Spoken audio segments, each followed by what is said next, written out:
We stand upon a threshold between the modern mind and the timeless cradle of civilization. The air is thick with memory, and beneath our feet lie the dunes of eternity, concealing within them the deepest longings of the soul. Today we uncover not merely stones and glyphs, but symbols carved in living consciousness. Let us descend together into the underworld of the psyche, guided by the ancestors of the mind. Beneath the silence of shifting sands there is a voice, older than history, whispering through eternity. The desert does not speak in words, but in timeless echoes, in patterns of wind across dunes, in the stillness that contains both birth and decay. When one looks upon the endless sands, there is the illusion of emptiness. Yet what appears barren is full, what seems lifeless holds the seeds of hidden life. The desert is not without memory, it is memory itself, layered, concealed, waiting for the one who dares to descend into its depths. The sands are not merely soil and dust, they are the very substance of the soul's forgotten terrain. They stretch beyond the visible horizon, as does the unconscious, endless and without a final boundary. Each grain is a fragment of time, once whole, now broken, scattered and buried, just as the contents of the psyche are dispersed across the span of human life and collective history. To walk across this expanse is to walk across the dream world of humanity, where each step leaves a print that the wind of forgetting seeks to erase, yet no step is ever truly lost. Beneath the surface the mark remains, concealed but eternal. The unconscious reveals itself in the way of the desert. By day it blinds us with the burning glare of consciousness, the apparent clarity of the sun that insists everything is known. But as evening falls, the vastness becomes uncanny, the sky opens to infinity, and stars emerge like thoughts never thought before. Night in the desert is the hour of the unconscious, when silence deepens and hidden creatures stir. In those hours the sand cools, the winds shift, and the unseen comes alive. So too in the depths of the psyche. What seemed lifeless in daylight reveals itself in the darkness, showing that the void is not void, but fertile ground of transformation. The desert buries its treasures. Beneath layers of dust and stone rest the ruins of temples, statues, and forgotten lives. Entire civilizations sleep under the sand, awaiting rediscovery. In the same way, the unconscious hides within itself the ruins of our own past, moments cast aside, memories exiled, desires forbidden. They lie dormant until unearthed by the archaeologist of the soul. What we uncover in such excavations is not merely personal but collective. The unconscious does not belong only to the individual, but holds within it the architecture of all humankind. The forgotten myth, the unspoken dream, the ancient ritual, these lie buried not only in deserts but in each of us. The shifting dunes remind us of the instability of memory. What was once a hill is flattened overnight, what was hidden emerges into light, and what was visible disappears beneath waves of sand. The unconscious is not a fixed terrain, but ever shifting. A dream forgotten for years may rise again, reformed, transformed, carrying a new face but the same essence. What was once repressed may break forth when least expected, like a buried temple revealed by the storm. The psyche too reshapes itself endlessly, refusing permanence, refusing finality, demanding that we journey with it through the flux of being. And yet, beneath this movement lies an eternal stillness. Just as deep beneath the desert lies bedrock, unyielding, timeless, so too does the unconscious rest upon primordial foundations. These foundations are archetypes, the enduring structures of human experience. They are not inventions of individuals, but the eternal patterns of life, as ancient as the sands themselves. Pharaoh and peasant, priest and wanderer, dreamer and thinker, all walk upon these same foundations. They manifest differently in each age, yet they remain the same in essence. The hero's journey, the descent into darkness, the struggle with chaos, the search for renewal, all our stories buried within us, awaiting the moment of awakening. The desert tests those who enter it. To wander alone across the dunes is to confront thirst, exhaustion, and despair. Yet these are not punishments but initiations. To step into the unknown terrain of the psyche is likewise to be tested. One must endure the emptiness, face the mirages of false desires, withstand the scorching fire of truth, and resist the temptation to turn back. Only through such trial does one discover what lies beneath. The unconscious is not given freely. It must be earned through suffering, through patience, through the courage to walk where others fear. In dreams, we often find ourselves wandering landscapes both familiar and strange. Deserts, mountains, oceans, cities without name. These landscapes are the geography of the unconscious, mirrors of inner states. The desert in dream is not barren but symbolic. It may represent isolation, yes, but also purification, the stripping away of illusions. In the naked expanse there is no distraction, no shelter, nothing to protect us from ourselves. This is why the desert is sacred. It leaves us alone with the self, without the walls of culture, without the noise of society, without the comforts of illusion. One meets the truth of one's own soul. The sands conceal the past, but also preserve it. What is buried is not destroyed, but held in suspension, protected from decay by the very stillness of the desert. Similarly, the unconscious holds within it all that has been cast off, not annihilated, but preserved until the time is ripe for return. Forgotten childhood, dismissed visions, silenced instincts, all lie waiting, and when they emerge, they do so not as lifeless relics, but as living forces, demanding integration. To encounter the unconscious is to unearth what is both ancient and present, both long dead and still alive. Yet the desert is not merely about burial, it is also about rebirth. From the sand, life emerges in unexpected places, a green shoot after rare rain, a flower blooming in silence, a hidden spring. Likewise, from the unconscious, new life comes forth. Creativity, vision, transformation, all arise from what seemed empty. The unconscious does not simply trap us in darkness, it nourishes if we are willing to see. Just as the desert holds seeds waiting for water, so too does the soul hold possibilities awaiting recognition. Time in the desert is different from time in the city. The endless dunes dissolve the hours, turning days into eternities. Here the past and the future blur, all is present. The unconscious knows no clock. It is timeless, eternal, where events of childhood coexist with visions of tomorrow. Dreams draw upon fragments centuries old.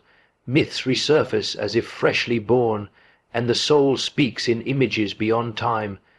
The desert of the psyche is the realm where chronology dissolves, and all that ever was or will be exists together, like grains of sand in the hand of eternity. To face this terrain is not to conquer it, but to surrender. The desert cannot be mastered, it can only be respected. Likewise, the unconscious resists control. Attempts to dominate it only deepen our delusion. The true path is to listen, to yield, to follow its mysterious laws. Those who enter with arrogance perish. Those who enter with reverence are transformed. The unconscious does not wish to destroy us. It wishes to remake us, to purify us, to bring forth the gold hidden within. Thus the desert becomes a mirror. In its emptiness we see ourselves. In its silence we hear our own inner voice. In its endlessness we recognize the infinite within us. The sands of time are the sands of the psyche, shifting, concealing, preserving, transforming. They are the terrain of the soul's unconscious, both threatening and redemptive. To walk them is to embark on the oldest of journeys, the journey inward, the journey downward, the journey toward wholeness. And when at last we stand upon the dune and look outward across the sea of sand, we realize we are not lost but found. The desert within is not a prison but a passage. It is the place where time dissolves, where death reveals life, where the unconscious gives birth to consciousness. The sands of time are not against us, they are for us, guiding us back to what we have always been but have forgotten to see. The figure of the king has always carried with it a weight beyond the mere political. Wherever in the history of humanity the image of a ruler appears, it draws to itself a symbolic gravity, as though the collective soul of a people were poured into the form of one man. This is nowhere more striking than in that ancient world along the Nile, where the Pharaoh was not merely sovereign but the living axis of existence. His being was not only political but metaphysical. He stood at the very center of the cosmos, the guarantor of harmony between heaven and earth, the mediator between mortal and divine. To understand him as history alone is to miss his meaning. For the Pharaoh is not only a figure of flesh and bone buried in tombs of stone, he is also the emblem of that innermost king who dwells within each of us, the sovereign of the psyche, the self. The self is not the ego. The ego is but a fragment, a servant, a function of adaptation. It believes itself the center, yet it is not. It is as though a scribe seated in a hall were to imagine himself the Pharaoh. The true sovereign is greater, deeper, encompassing. The Pharaoh embodies this reality. He is more than man, he is archetype, symbol, the one who carries within himself the totality of life. He is the principle by which opposites are united, the center which gives order to the many, the sun around which the planets of the psyche revolve. Just as Egypt could not conceive of existence without Pharaoh, so the soul cannot conceive of wholeness without that inner king. To gaze upon the monuments of Egypt is to feel this truth. The colossal statues, the temples aligned with cosmic rhythms, the pyramids reaching upward with impossible grandeur, these are not expressions of human vanity but of psychic necessity. They are outer manifestations of an inner reality, the need to symbolize the center, to embody the self.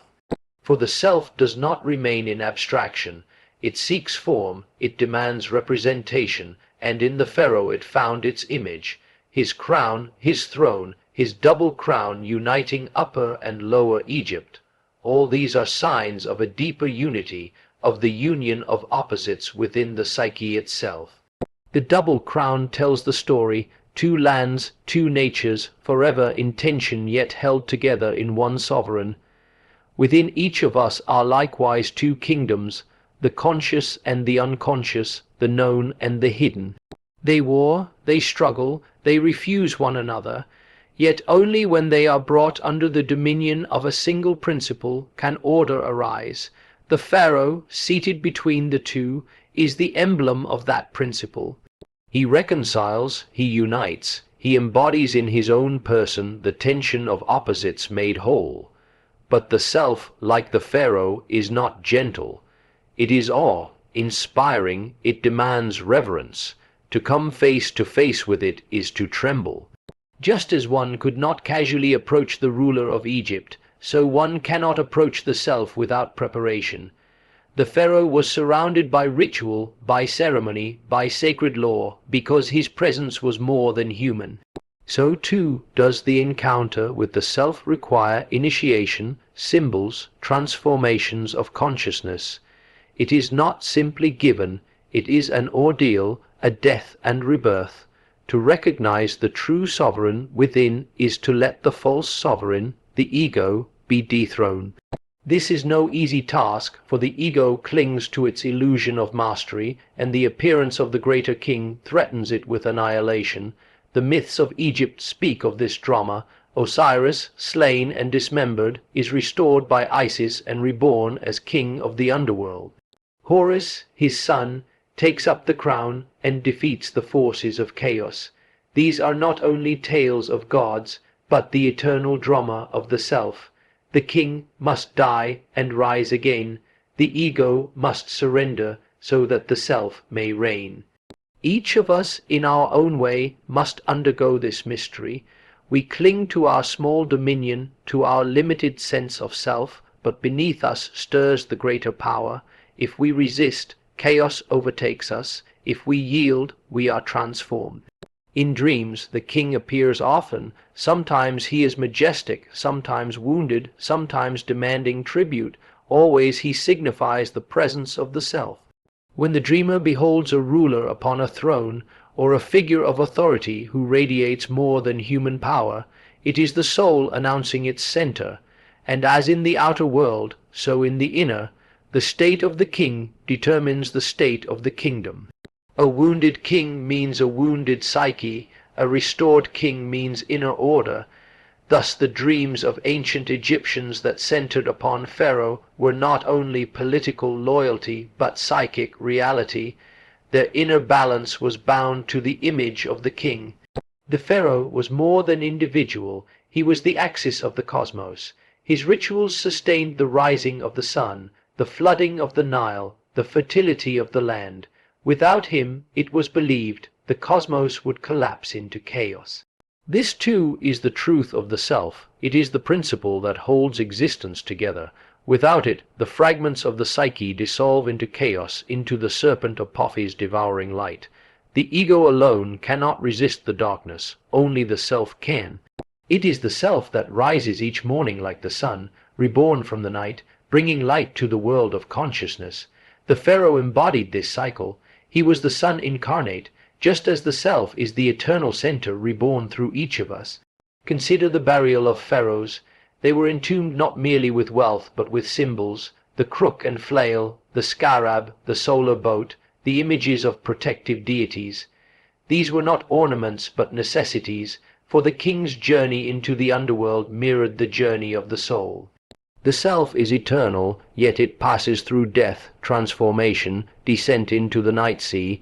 The tomb is an image of the unconscious itself, sealed and dark, filled with secrets. To enter it is to confront death, to surrender the ego's illusion of permanence, to awaken to a reality larger than mortality. The Pharaoh's resurrection in the afterlife is not only hope for the dead king, but the archetypal promise that the self does not perish. And yet we must not romanticize. The Pharaoh's power could be terrible, crushing, merciless. He was not only benefactor but tyrant, not only unifier but destroyer. This too reflects the ambivalence of the self. It is not purely benevolent, not purely gentle. It encompasses light and darkness alike. To encounter the self is to encounter both glory and terror, both healing and annihilation. It demands everything, for it is wholeness itself. One cannot approach it without fear, for it contains the opposites, and the opposites tear at us. But to reject it is worse, for then chaos reigns unmediated. The task is not to flee the self, but to endure its ambivalence, to recognize its totality. The great monuments of Egypt still stand as witnesses to this truth. They are not merely ruins of a vanished civilization, but mirrors of the soul. The pyramid, rising from the earth to the heavens, is the form of the self itself, rooted in matter, ascending toward spirit, uniting the below and the above. The Sphinx, with its human face and leonine body, is another emblem of totality, the rational and the instinctual fused in one form.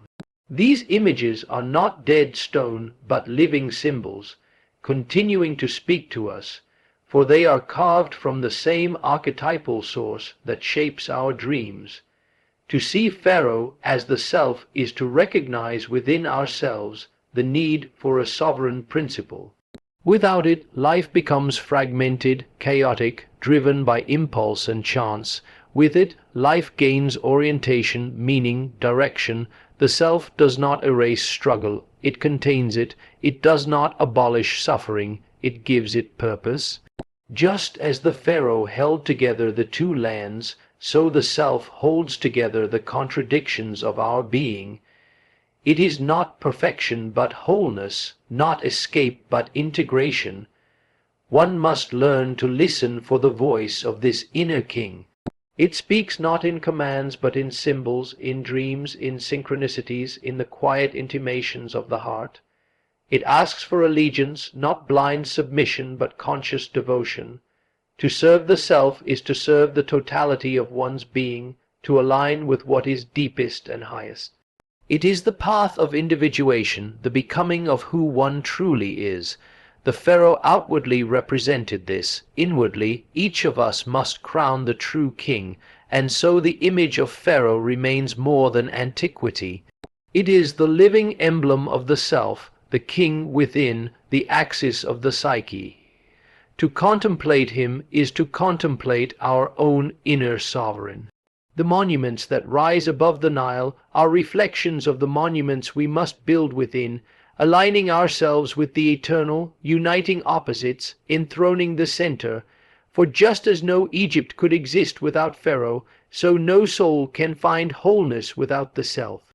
And when, after long wandering, after the deserts of suffering and the tombs of descent, one at last beholds the throne within, then the journey finds its purpose. The ego bows, the opposites reconcile, and the inner kingdom becomes whole. The king has returned, not as tyrant but as center, not as illusion but as reality. The Pharaoh is enthroned in the soul, and the individual stands no longer divided but unified, at peace in the eternal order of being. In every age and in every culture there emerges an image that gathers together the longings, fears, and aspirations of the human soul into a single form. Such an image is never arbitrary. It arises from necessity, from the invisible depths that move us more powerfully than any conscious thought. In the valley of the Nile, this image took shape in the figure of the Pharaoh. He was no mere man of politics or administration, but the living axis of an entire world. To his presence was attributed the rising of the sun, the flooding of the river, the order of heaven itself.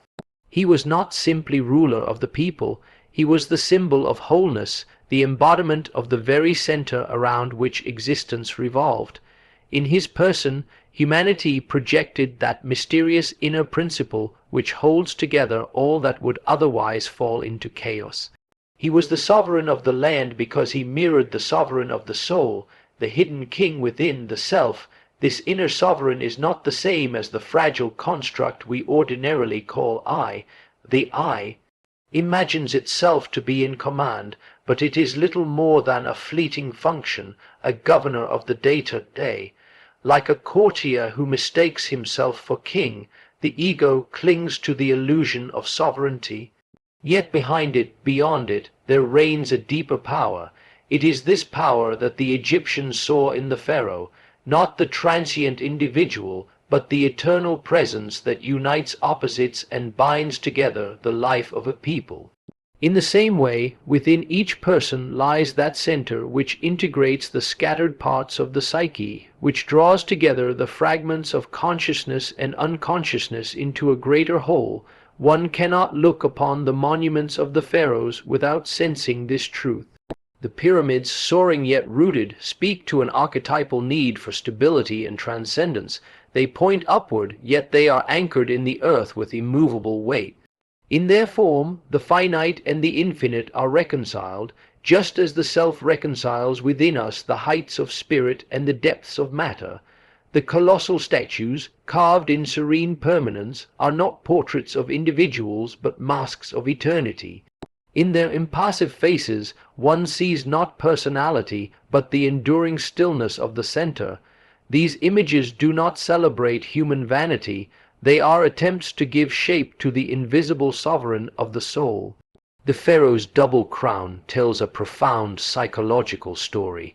It unites Upper and Lower Egypt, the two lands forever in tension, yet made one in the person of the ruler. Within the psyche there are likewise two domains, the realm of conscious life and the realm of the unconscious, the light of awareness and the depths of shadow. They war against one another, each claiming dominion.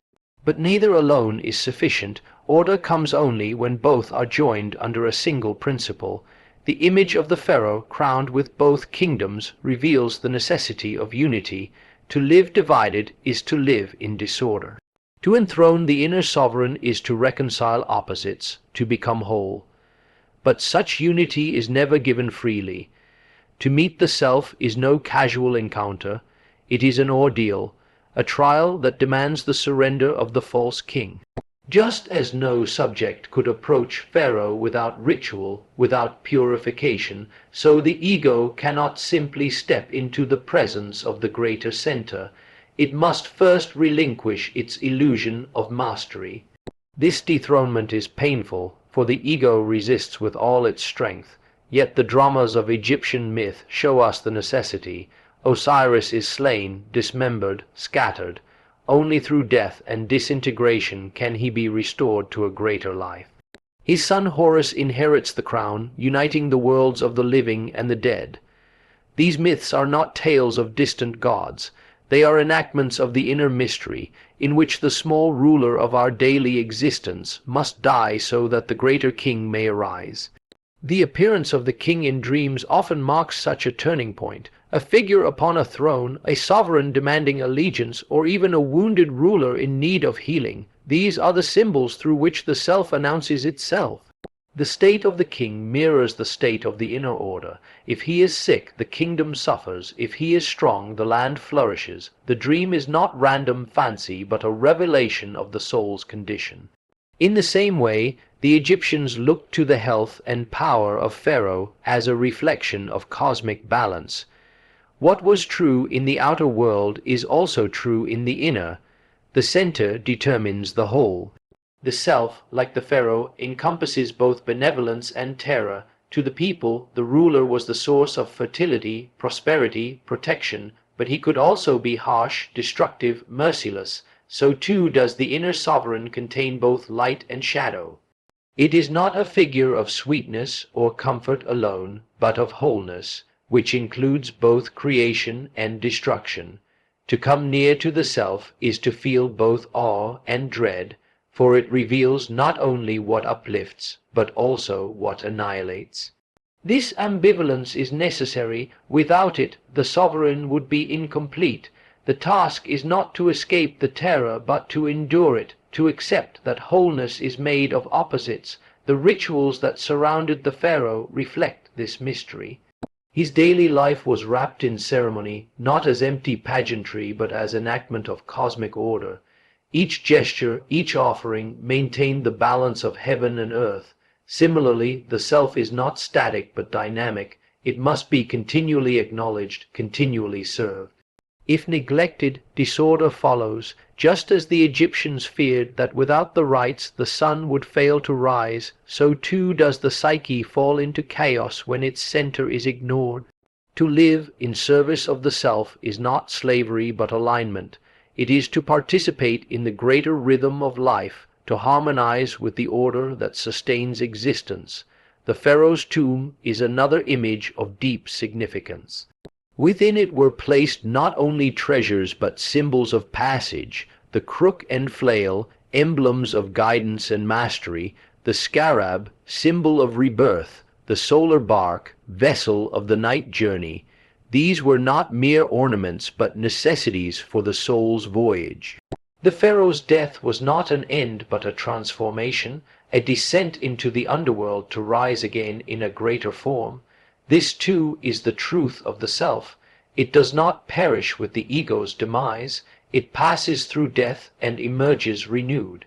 The tomb is the unconscious itself, dark, sealed, filled with mystery. To enter it is to undergo symbolic death, to confront what lies beyond the reach of daylight consciousness. Yet from this descent comes renewal, for the self is the eternal principle of rebirth. To contemplate the Pharaoh as the self is to realize that every human being carries within the need for a sovereign center. Without it, life scatters into fragments, driven by impulse, tossed by chance. With it, life gains orientation, meaning, and direction. The presence of the inner king does not remove suffering, but it grants it a place within the whole. It does not abolish conflict, but it reconciles it within a larger unity. Just as Egypt without Pharaoh would fall into chaos, so the soul without its center falls into confusion. The task of life is to enthrone that inner sovereign, to recognize its authority, to align with its order. The image of Pharaoh endures because it arises from the timeless depths of the soul. Even now, long after the desert has covered the tombs and the temples lie in ruin, the symbol still speaks. It reminds us of what we seek in ourselves, not mastery by the ego, not the illusion of control, but the living center that unites what is broken, that orders what is scattered, that guides us through death into rebirth. To enthrone that king within is the goal of the inner journey, the path toward wholeness, and so, when we gaze upon the monuments that rise above the sands, we are not looking only at the remnants of a vanished world. We are beholding mirrors of our own soul, reflections of the sovereign who reigns within. The Pharaoh is not gone. He lives in the archetype, in the self, in the eternal principle of wholeness that calls each of us to recognize and serve it. To discover him within is to discover our own true center, the king at the heart of consciousness, the axis upon which all life turns. Across the ancient sands there moves a small, humble creature, unnoticed by most, rolling before it a ball of earth that contains within it the seed of new life. To the eyes of those who lived by the Nile, this was no trivial act of nature. In the daily labor of the scarab beetle, they beheld the reflection of the deepest mystery of existence. The insect, pushing its sphere across the ground, became for them a living emblem of the sun's journey across the heavens, of death and resurrection, of transformation arising from decay. In its unassuming labor, they saw the power of life to renew itself eternally.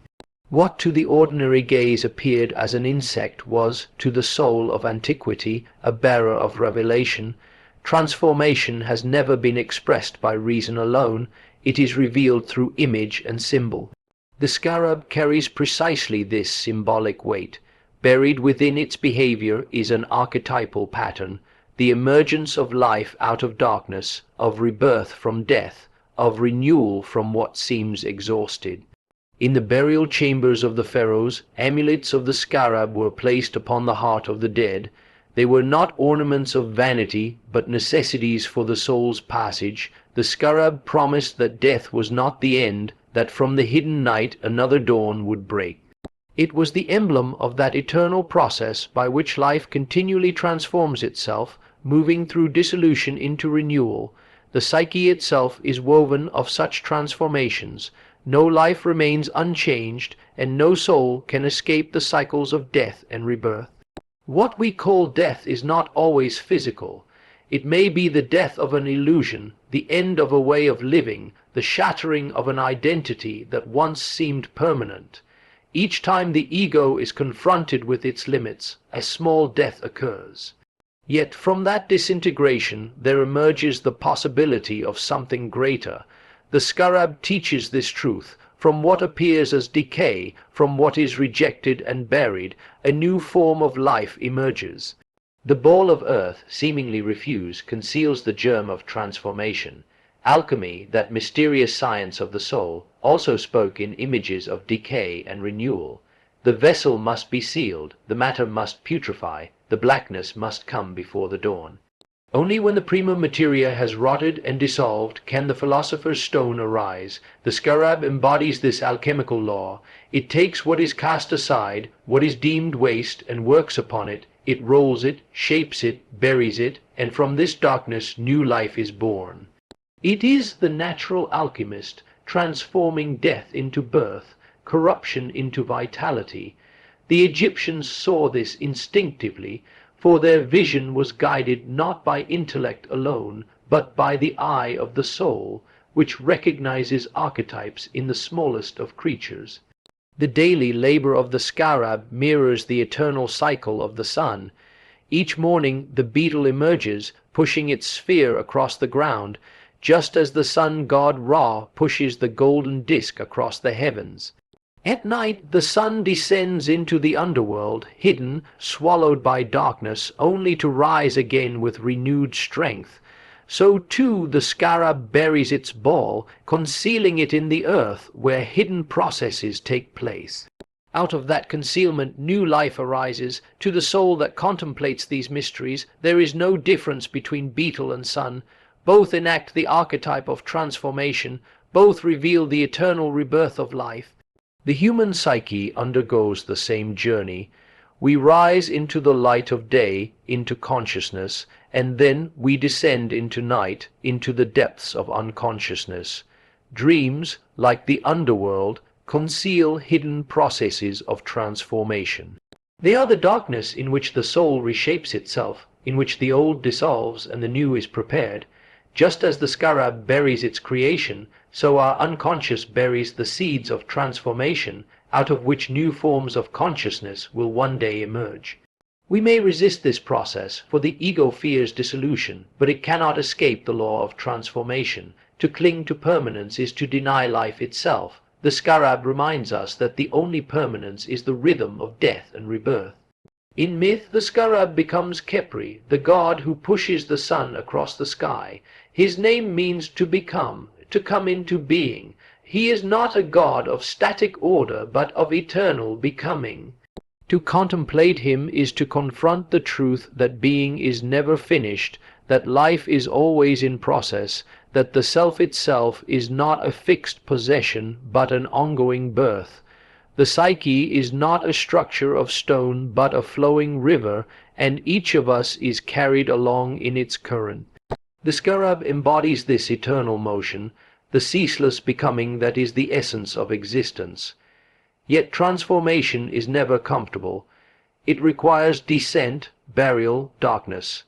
The scarab teaches us that new life begins in what is lowest, most rejected, most despised. The very material it uses is waste, discarded, foul to the senses, and yet within that darkness lies the seed of renewal. So too in the soul, what we reject, repress, and cast aside into the unconscious contains the possibility of transformation. The shadow, though feared and despised, holds within it the power of renewal. To face it, to accept it, to work upon it as the scarab works upon its sphere, this is the labor of transformation. The one who flees from shadow flees from life itself. The ancients placed the scarab upon the heart of the dead, because the heart was weighed in judgment.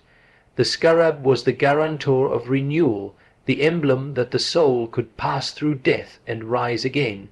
But it was also a reminder that the heart itself must be transformed. The heart weighed down by denial, by repression, by avoidance of shadow, cannot pass into new life.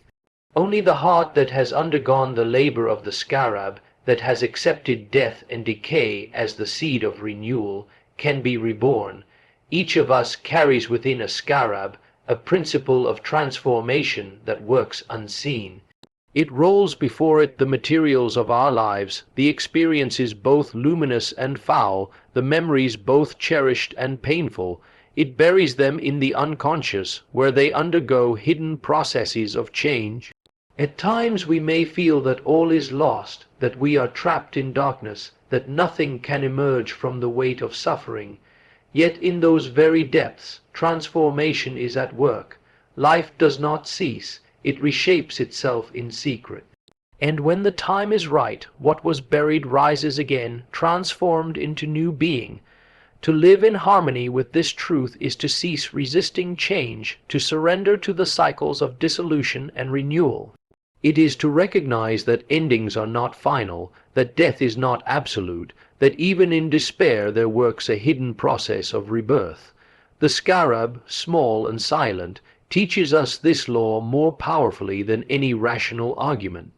Its image still speaks because it is carved from the same depths that shape our dreams. It is an archetype, an eternal image of the soul's journey through death into life. And so, when we gaze upon the scarab carved into amulets, painted upon tomb walls, carried as a symbol of protection, we are not looking at superstition. We are beholding the wisdom of the soul, expressed in image. The scarab is the emblem of the inner alchemist, the power within us that transforms shadow into light, death into rebirth, waste into life. It is the reminder that every descent conceals a hidden ascent, that every dissolution is the beginning of a new form. It is the eternal teacher of transformation, the silent prophet of becoming. To carry the scarab within is to live with trust in the process of life. It is to know that even when the ego falls, when the world collapses, when all seems buried in darkness, something greater is at work. It is to know that the self is not destroyed by death but reborn through it, just as the sun rises each morning, just as the scarab emerges each day to roll its sphere across the earth. In this image lies the eternal promise that life is never ended, only transformed. The great river, winding endlessly through the desert, was more than water to those who lived beside it. It was a mystery, a lifeline, a presence that seemed to breathe with its own eternal rhythm. To look upon its flowing surface is to perceive more than a geographical fact. It is to glimpse an archetype, an image of that subtle current which courses also through the human soul. The Nile does not merely irrigate the land, it irrigates imagination. Its flooding and its retreat, its surface calm and its hidden depths, reflect the very process of psychic life, the ceaseless movement between the realms of what we know and what lies unknown within us. Just as the Nile gathers its waters from many unseen sources, mountains, rains, hidden tributaries, so too consciousness is nourished from unseen springs that lie buried in the unconscious. What rises to the surface, like the river's visible course, is but a fraction of what truly moves. Beneath and beyond our conscious thought flows an immense reservoir of images, instincts, and forgotten histories. The Nile mirrors this truth. Its visible waters are sustained by hidden origins. Its surface calm rests upon depths that cannot be measured by sight alone. The people of ancient Egypt built their lives upon this truth, for their survival depended on rhythms they could not control. Each year the river would swell and overflow its banks, bringing both destruction and renewal. The fields would be submerged, homes sometimes threatened, yet from that same inundation came the fertile soil without which no harvest could grow.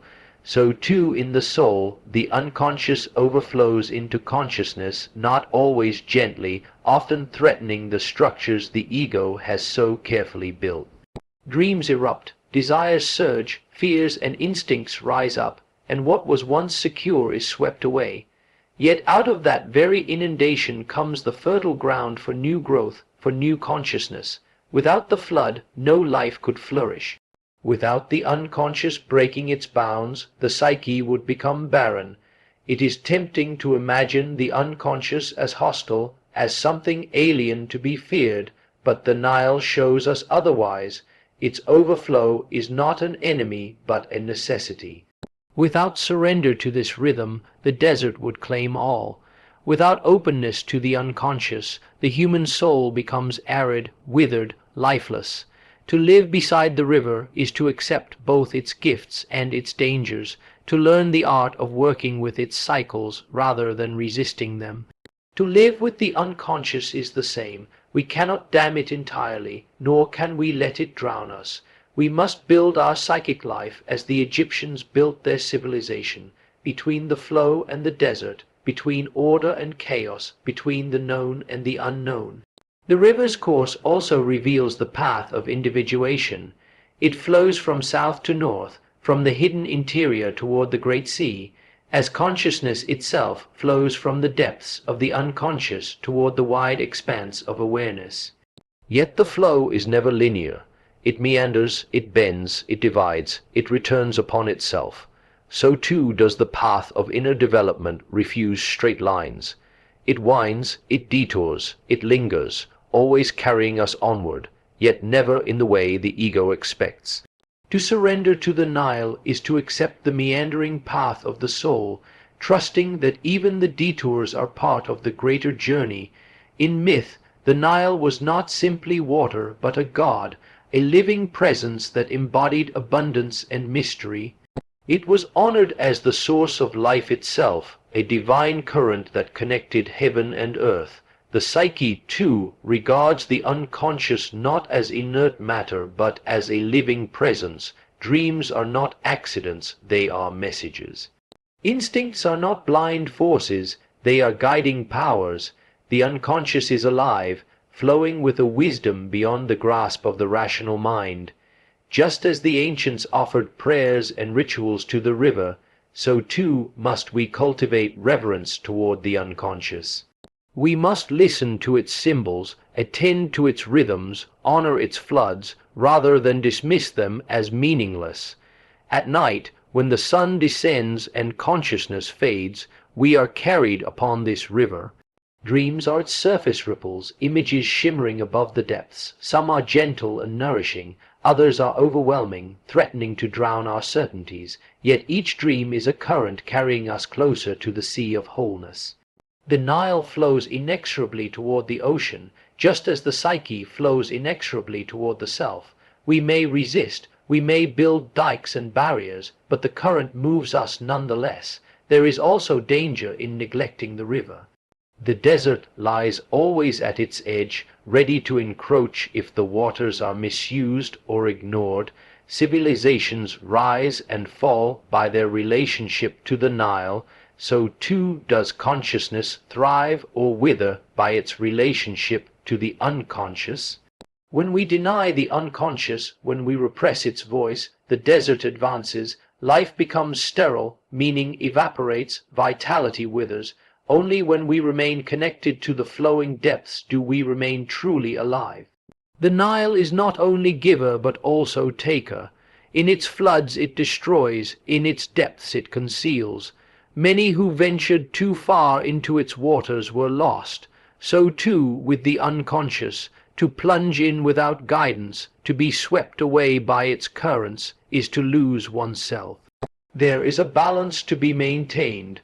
We cannot live entirely in the unconscious any more than we can live entirely in the flood.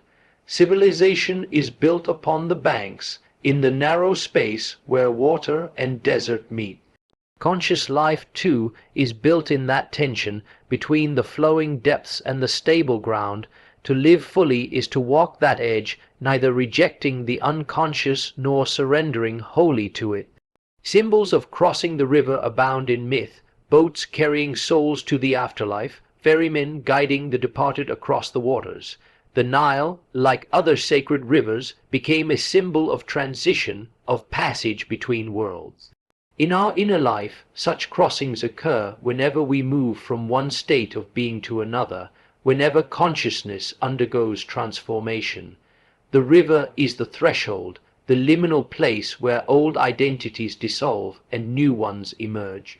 To cross it is to undergo death and rebirth, to leave behind the known shore and trust the current to bear us into new life.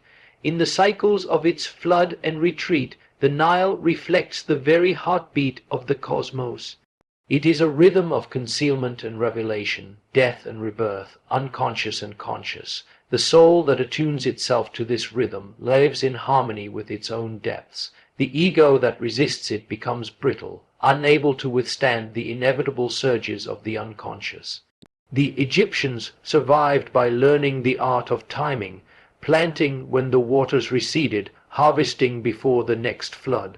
So must we learn the art of psychic timing, attending to dreams when they arise, reflecting upon symbols when they appear, making space for the unconscious when it demands entry.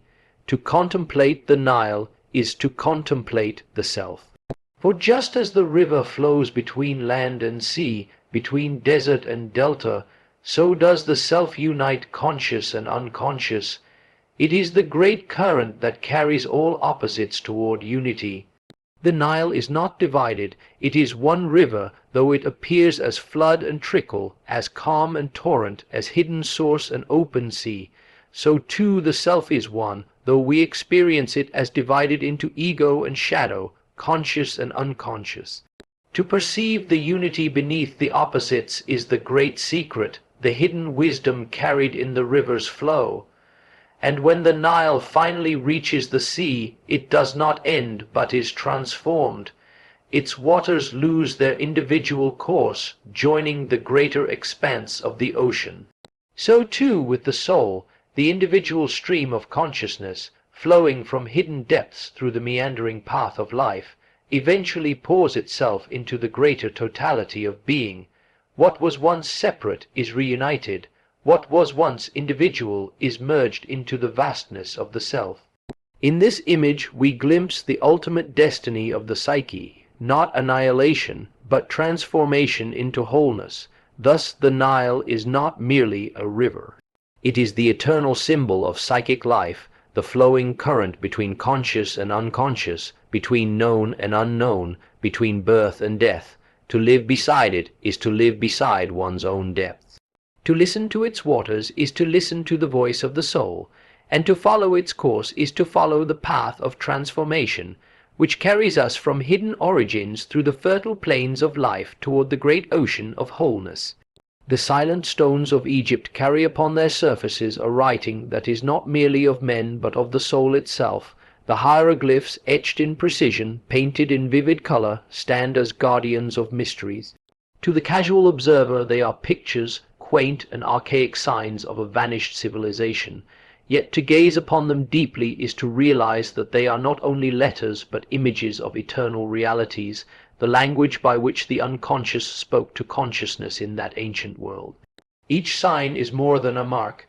It is a living symbol, at once an image of the outer world and an emblem of an inner truth.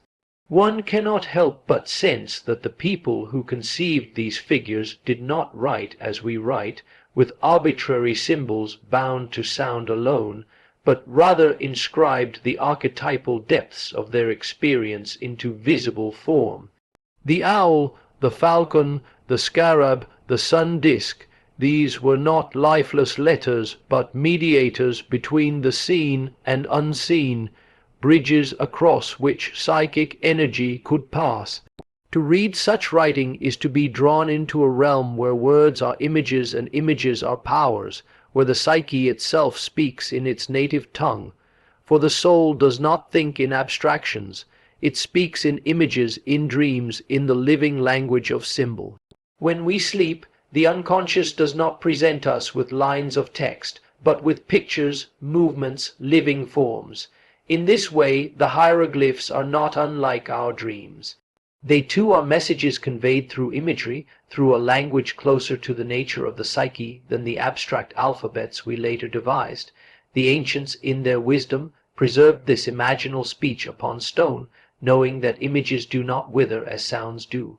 What is carved remains, and the language of the soul thus speaks across millennia. Each hieroglyph condenses a world of meaning. A single sign can denote a sound, an object, a god, an idea, a mystery. This multiplicity is the very essence of the symbol. It resists reduction to one meaning, for it lives precisely in its ambiguity, in its capacity to contain opposites, to unite many levels of significance at once. The psyche itself operates in this way. Symbols within dreams do not admit of a single interpretation. They open doors to many meanings, each shimmering in relation to the others. The hieroglyphs embody this principle. They are symbols that refuse to collapse into simplicity, holding together matter and spirit, sound and image, surface and depth. It is significant that the Egyptians called their script the words of the gods. They knew that in these images the divine spoke, not in abstract commandments, but in forms drawn from nature and myth. To write the name of a god was to invoke presence, for the sign was not mere representation, but participation in the reality it depicted. The psyche, too, treats its images as realities. The figure that appears in a dream is not simply a metaphor. It has the power to move us, to transform us, to confront us with truth. The ancients understood this naturally. For them, writing was a sacred act, one that touched the eternal. When we contemplate hieroglyphs today, they work upon us in ways we cannot wholly explain. We may not know their phonetic value, but we feel their archetypal resonance. The falcon awakens the sense of vision, flight, divinity. The scarab stirs associations of renewal, the endless cycle of life. The Ankh evokes life itself, not as an abstract concept, but as a palpable force. These images speak to us, as dreams speak, bypassing rational analysis and stirring the depths directly. They remind us that the psyche requires images to live. Without image, thought becomes dry, unmoored from the unconscious. With image, thought is vivified, rooted in the deep soil of the soul. The hieroglyphs also reveal the union of opposites that is so central to psychic life. They are simultaneously picture and word, concrete and abstract, literal and symbolic. They do not separate the seen from the unseen, but allow them to coexist in a single sign. This is precisely the task of the psyche, to reconcile opposites, to bring together the rational and the irrational, the conscious and the unconscious.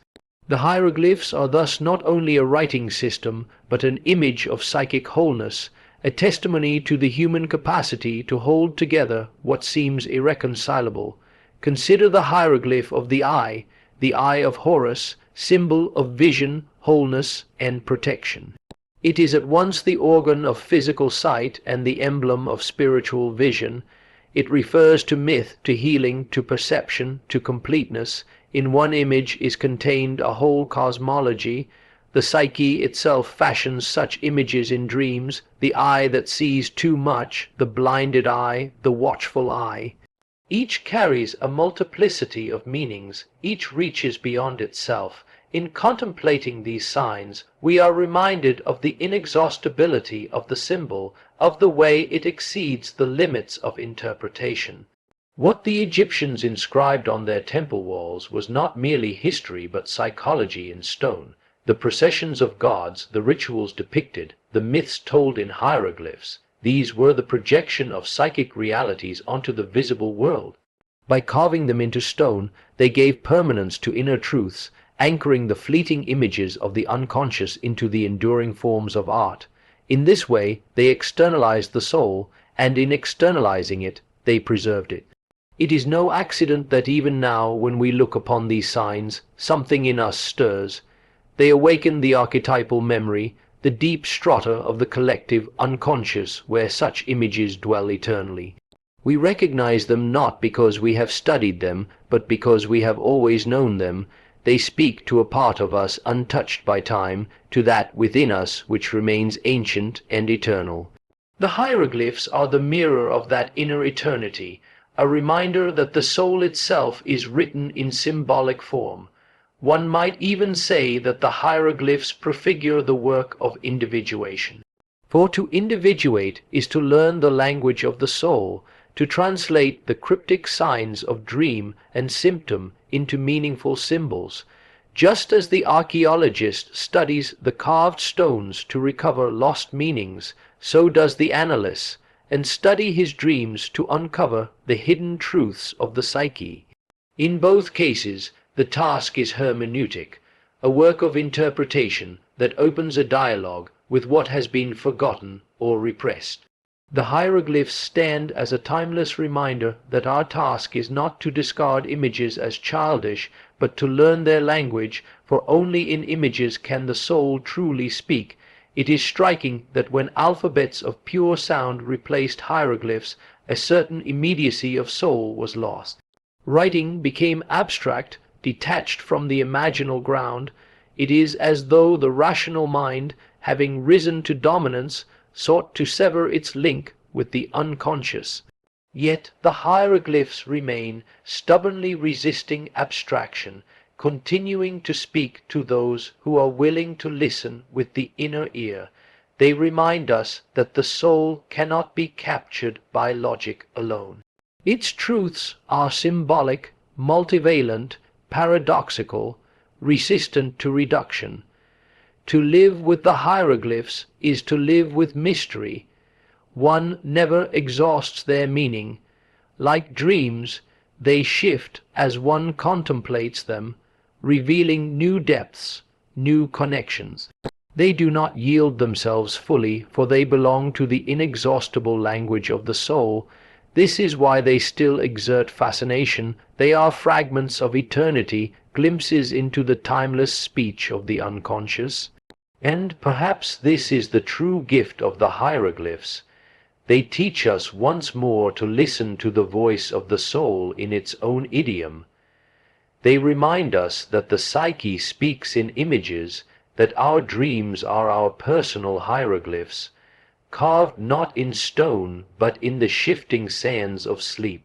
To honor them as the ancients honored their sacred signs is to live more fully, more deeply, more authentically, for the soul does not speak in abstractions, it speaks in hieroglyphs, in images that bear the weight of mystery, in symbols that unite the worlds of inner and outer. Thus, when we contemplate those carved figures on ancient walls, we are not merely studying the past, we are encountering the eternal present of the psyche, its unending language of symbol. The hieroglyphs are the language of the soul itself, the alphabet of dreams, the writing of eternity upon the tablets of time. To hear them is to remember what we have always known, that the soul speaks in images, and that in listening to those images we are brought into harmony with the depths from which life itself flows. In the ancient land, where desert sands touch the eternal river, the mystery of human existence was contemplated with a depth that still resounds within the psyche today. The Egyptians did not conceive of man as a singular being, simple and uniform. They knew instinctively that life is woven from multiplicity, that the human essence is not bound into one thread, but divided into complementary currents. This knowledge found form in their understanding of the Ka and the Ba, the two forces that together made up the living soul. One was the life force itself, the energy that flowed into the body and sustained its being, the invisible double that animated. The other was the personality, the mobile and expressive aspect, capable of departure and return, winged and free. These two together formed the pattern of existence, not unlike the polarity between unconscious and conscious, archetypal and personal, eternal and temporal. The Ka was the vital essence, the mysterious current of life without which the body was mere clay. It was that which was given at birth, bestowed from beyond, a spark that carried the stamp of the divine. The Ka could be thought of as the archetypal life energy, impersonal, inexhaustible, an eternal principle shared by all. It is as though each human form were a vessel, and the Ka the flowing current that makes it alive. In the dreams of the modern psyche, one encounters this force as vitality, as the hidden presence of energy that animates, or as the shadowed depletion when it withdraws. It is not personality, nor is it individuality. It is the breath of life itself, the numinous current that binds one to the cosmos. The Ba, by contrast, was the individuated expression, the winged aspect of the self that could move between worlds. Often depicted as a human, headed bird, the Ba symbolized the personal soul, the unique imprint of character and consciousness that distinguished one person from another. Where the Ka was universal, the Ba was particular.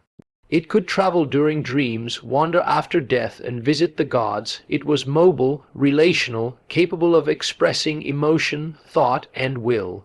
If the Ka was the archetype of life, the Ba was the archetype of personality, distinctive, unpredictable, carrying the voice and face of the individual. This duality is more than theological speculation. It reveals a profound psychological insight, that the psyche is always divided between its impersonal and personal dimensions, between the force that sustains life and the expression that individuates it. The tension between Ka and Ba is the same tension that runs through every human being, the need to belong to the eternal and the desire to be unique, the pull toward the archetypal ground and the striving toward individual form. In this polarity, one can recognize the deep drama of the psyche, to hold together the universal and the personal, to embody both the eternal flame and the singular light it casts. The Egyptians were keenly aware of death, not as an end, but as a transformation. In their mortuary texts, the ka required offerings, food, and sustenance, for it was the energy that remained near the body. The ba, meanwhile, was free to leave, to wander into realms of the dead, to communicate with the gods, to visit the living in dreams. Psychologically, this duality expresses the difference between what is rooted in instinctual vitality and what is born into the realm of symbol and imagination. The ka ties one to the continuity of life, to the instinctual and organic processes. The ba opens the path to transcendence, to meaning, to relation with the transpersonal. In the language of dreams, one might encounter the ka as the double, the shadowy figure that mirrors one's existence. To see one's double in a dream is to glimpse that archetypal life force, that mysterious other who is also oneself. The ba, on the other hand, may appear as a bird, a winged messenger, a fleeting image of personality that hovers and speaks. These images are not arbitrary but spring from the same psychic depths that once gave rise to Egyptian myth. They remind us that the psyche is not a single entity but a multiplicity of forces, each with its own nature and destiny. It is no wonder that rituals of the dead were designed to reconcile ka and ba. For the Egyptians, immortality depended upon their union. The ba, returning to the body, would reunite with the ka, and together they would form the ak, the luminous transfigured being that could dwell among the eternal. Here again lies a psychological truth. Wholeness is achieved not by denying either aspect, but by bringing them into union. To live fully, one must acknowledge both the life force that sustains and the individuality that expresses. To die fully, one must reconcile them into a higher form of being. The imagery of ka and ba reveals that human existence is always double, always held between two poles. Modern man, with his devotion to individuality, risks forgetting the impersonal energy that sustains him. He thinks himself autonomous, the master of his fate, yet the ka, the life energy that flows into him, remains beyond his control. Conversely, the man who dissolves into instinct, who lives only as a vessel of energy without cultivating individuality, loses the ba, the voice of personality. Both extremes are incomplete. Only in holding both together does the soul achieve wholeness. In this polarity lies the key to understanding many psychic struggles. Depression, for example, may appear when the ba is cut off from the ka, when individuality loses its connection to vitality, when the personal self no longer draws nourishment from the deeper energy. Conversely, mania may arise when the ka overwhelms the Bowen archetypal force, floods the personality without form, leaving the individual consumed by raw energy. To heal is to restore relation between the two, to allow vitality to feed individuality, and individuality to give shape to vitality. The Egyptians externalized this insight through ritual, temple, and tomb. Offerings were placed to feed the ka, ensuring that the life force was sustained even beyond death. Texts and images were inscribed to guide the ba, so that the personality might navigate the other world and return safely. In their symbolic practices, one sees a profound psychological wisdom, the recognition that both dimensions require attention, both must be nourished, both must be guided.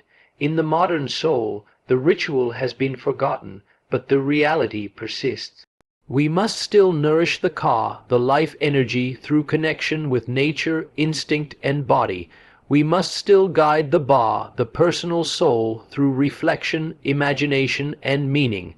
The psyche still demands offerings, attention to its vitality, reverence for its individuality. When neglected, either force rebels and the individual suffers. The figure of the ba as a bird is telling. It suggests that individuality is winged, capable of flight, but also in need of return. Personality is never fixed. It is fluid, capable of departing and returning, transforming across situations and stages of life. The bird may leave, but it must come back to its perch. Likewise, individuality must remain connected to the body, to vitality. To sever entirely is to risk dissociation, a splitting of soul that leaves one unmoored. The bar must fly, but also return, for without the car it has no anchor. In contemplating car and bar, one confronts not only the duality of life, but the necessity of integration. They are not enemies but complements. Each without the other is incomplete, a fragment without fulfillment. The life force without individuality is blind energy. Individuality without life force is a shadow, an empty mask. Together they form the living soul, the being capable of transformation, the one who can move through life and death with continuity. What the Egyptians intuited is that man is not whole as a singular entity, but as a union of opposites. They gave names and images to these opposites, making visible the dual structure of the psyche. In their ka and ba, one recognizes the eternal truth of human nature, that we are both universal and particular, eternal and transient, archetypal and personal. To forget either is to fall into imbalance, to unite them is to awaken to wholeness, and so the hieroglyphs carved upon tomb walls speak across time, reminding us that within each of us dwells this dual essence. The ka flows into us, invisible yet sustaining, the life force that ties us to the cosmos. The ba hovers above us, winged and expressive, the personal soul that carries our voice and face into the world. To live consciously is to recognize both, to honor both, to bring them together in the dance of life. In this union, the psyche becomes luminous, capable of transformation, touched by eternity even as it moves through time. In the ancient story of the god who was torn apart and reassembled, one encounters a drama that does not merely belong to myth, but to the deepest layers of the human psyche. The tale of Osiris, slain by his brother and restored through the love and magic of Isis, is not simply a relic of Egypt's religion, but an eternal image of the process of psychological transformation. It speaks of the mystery that every life must face, that destruction precedes renewal, that death is not the end but a passage, and that wholeness is achieved not by avoiding dissolution but by enduring it. The myth begins with Osiris as a king, ruler of the fertile Nile land, bringer of order, law, and cultivation.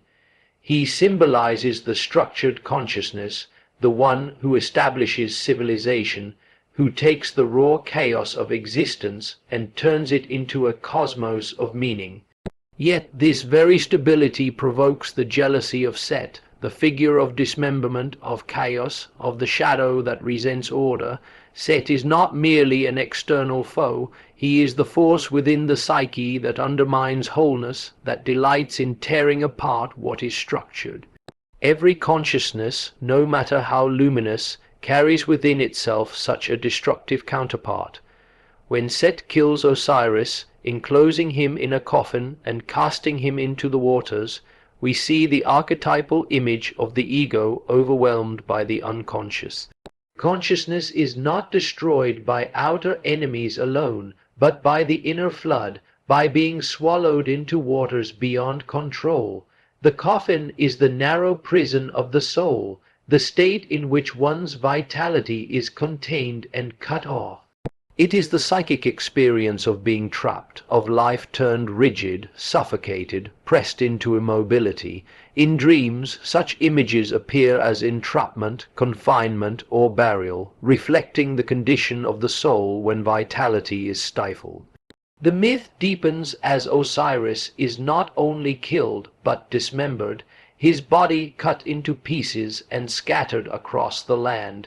Here the symbolism reaches profound psychological truth, for dismemberment is an image of fragmentation, the condition in which the psyche loses its unity. One is no longer whole but divided into parts, each scattered and disconnected. Such dismemberment occurs in times of trauma, when the self shatters under unbearable pressure, or in the unconscious conflicts that tear the personality into warring fragments. It is an archetypal experience to feel oneself divided, unable to hold the pieces together, each aspect isolated from the others. The myth externalizes this psychic disintegration in the body of the god. Yet the story does not end with fragmentation. Isis, the devoted consort, searches across the land for the scattered pieces, gathering them one by one, weaving them into wholeness again. She embodies the archetype of the healing feminine, the principle of restoration, of care, of integration. What has been dismembered can be reassembled, though not by force of will alone, but by a loving and intuitive presence that refuses to abandon the lost. In the psyche, this process corresponds to the painstaking work of bringing the scattered aspects of the self into relation again. It is the healing function of the unconscious itself, the capacity of the soul to draw together what has been broken. In this act, Isis performs the essential task of the psyche, the retrieval of lost parts. Each fragment must be recognized, recovered, and rejoined. Without this work, the self remains scattered, condemned to inertia. With it, a new wholeness is born, not the old unity, but a transfigured one. For Osiris, even reassembled, does not return to rule the living world. He becomes instead the lord of the underworld, sovereign of the realm of the dead. This indicates a transformation, not a mere restoration. The old life cannot simply return. Death and dismemberment have altered it irrevocably. The new being arises on another plane, possessing a depth and authority not possible before. Psychologically, this is the process of regeneration. When one undergoes the death of an old identity, the collapse of structures once relied upon, there follows a period of fragmentation and darkness. But through inner work, through the integration of scattered parts, a new form of the self emerges. This new self does not resume the old role, but takes up a deeper position in relation to the unconscious. It becomes a figure of inner authority, no longer tied to the superficial structures of ego, but grounded in the depths. Like Osiris ruling in the underworld, the regenerated self is rooted in the archetypal ground of being. This myth reveals that resurrection is not a return to what was, but a transformation into something new. The old Osiris does not come back as king in the earthly sense. He becomes the eternal presence in the realm of the dead, the archetypal foundation for all future life. His resurrection is thus not physical but symbolic, the passage into a deeper dimension of existence. In psychological terms, when one undergoes profound inner death and renewal, the result is not a restoration of the old ego identity, but a new orientation of the psyche, one that is inwardly richer and more connected to the depths. The imagery of death and rebirth is universal, yet in the Egyptian myth it is portrayed with remarkable concreteness. Osiris's dismemberment reminds us that transformation is never clean or painless. It demands that we endure fragmentation, that we suffer the breaking apart of what we thought indestructible. The pieces of the self cannot be denied, they must be gathered, acknowledged, and rejoined. The process is laborious, often humiliating, often filled with grief, yet through it the soul is reconfigured. Set, the destroyer, cannot be eliminated. He continues to exist, as the disruptive principle always does. But the myth teaches that out of destruction a deeper order emerges. The shadow cannot be eradicated, but must be endured and integrated as part of the whole. In fact, without Set, there would be no transformation. Without the death of Osiris, there would be no resurrection. This is the paradox of psychic life, that the forces which threaten us most are also those that compel us to grow. The child of Osiris and Isis, Horus, embodies the continuation of life, the renewal of order in the visible world. But Osiris himself remains in the depths, eternal and unchanging. In this duality lies another psychological truth, that transformation does not erase the past, but creates a new relation to it. The old identity, the old consciousness, lives on as an underworld presence, while the new life arises in another form. one does not simply discard what was lost, but integrates it into the deeper foundation of being. Thus, the myth of Osiris is not merely a story of resurrection, but of regeneration through dismemberment.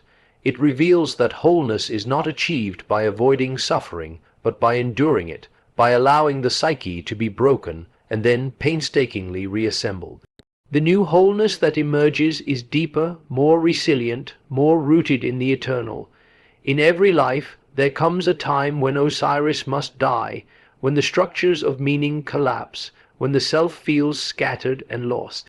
In such moments, it is the Isis principle within the devotion, the love, the capacity for healing, that must gather the pieces.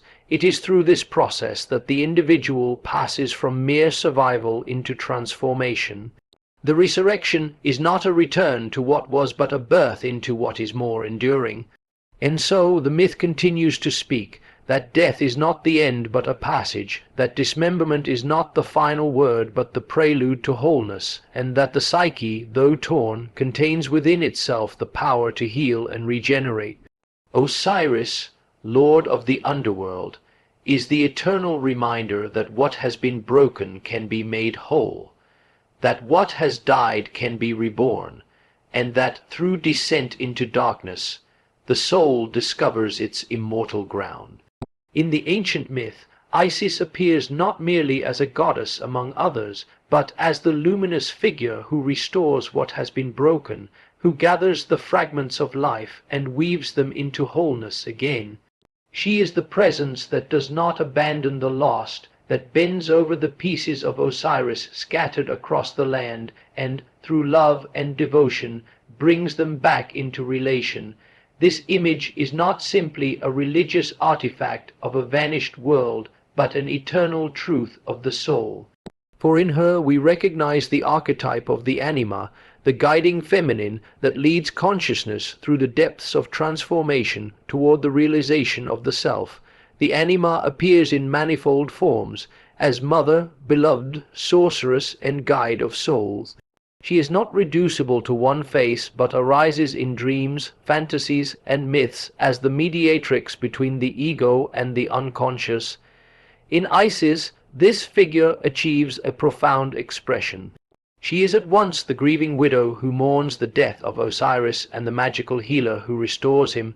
She is the mother who conceives Horus and thus ensures the continuation of life. She is the sovereign of wisdom and mystery, knowing what is hidden and working in secret to bring about renewal. In her lies the paradox of the feminine principle, sorrow and power, grief and transformation, compassion and inexhaustible strength. Psychologically, the Anima functions as the bridge between the rational ego and the depths of the unconscious. She appears when consciousness reaches its limits, when it is unable to restore itself by will alone.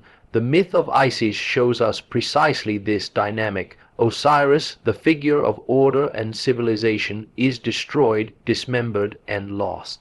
Consciousness collapses, torn apart by forces beyond its control. At that moment, the Anima arises, not as an external savior, but as the inner principle that seeks the lost fragments. She moves through the land of the unconscious, gathering, remembering, bringing back into unity what had fallen apart. Without her, the pieces would remain scattered, and the psyche would remain in its fragmented condition. In the individual, this process is experienced as the guidance of inner images, intuitions, and feelings that draw one toward healing. The ego cannot achieve this by logic or analysis alone. It requires the Anima's capacity to relate, to connect, to feel, to love what has been rejected. Where the ego sees only brokenness, the Anima sees the possibility of wholeness. Where the ego fears descent into darkness, she moves willingly into the shadows, for she knows that there lies the treasure of renewal. Isis exemplifies this. She does not recoil from the dismembered body of Osiris. She bends over it with care. In this image we see the soul's power to hold what is unbearable, to endure grief, to remain present with what has been destroyed. The Anima does not deny suffering, but embraces it, transforming it through devotion into the seed of regeneration. This is why the figure of the Anima so often appears as a mourner, a figure of sorrow, because she carries the capacity to redeem suffering by giving it meaning. Yet Isis is not only a mourner, she is also a magician. With her words of power, her knowledge of hidden things, she breathes new life into Osiris. This aspect of the Anima reveals that she is not only a container of grief, but also the bearer of transformation. She knows the secret pathways of the unconscious. She can call forth what is latent, awaken what is dormant, heal what seems beyond repair. The Anima has access to mysteries the ego cannot fathom.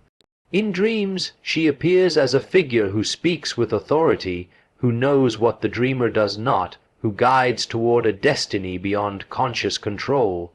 She is both healer and oracle, both comforter and initiator. In the process of individuation, the Anima serves as guide to the depths. She leads the ego into relation with the unconscious, mediating between the known and the unknown. Without her, the ego would remain isolated, cut off from its roots, incapable of transformation. With her, the ego discovers that it is not the center of the psyche, but only one part of a greater whole. She invites it into relationship with the self, the deeper center of being. This is why Isis, though she restores Osiris, does not bring him back to the throne of the living, but establishes him as lord of the underworld. The Anima does not restore the old order, but leads to a new configuration, a deeper relation to the depths of the psyche. Isis also gives birth to Horus, the son who continues the line of kingship. This image suggests that the Anima not only heals the past, but generates the future. Out of the union of Osiris and Isis comes a new principle of consciousness, a new form of life that carries forward the process of renewal. In psychological terms, this is the birth of a new attitude, a new capacity to engage with life after the old identity has died. The Anima mediates this birth, for it is through her that the union of conscious and unconscious yields creative transformation.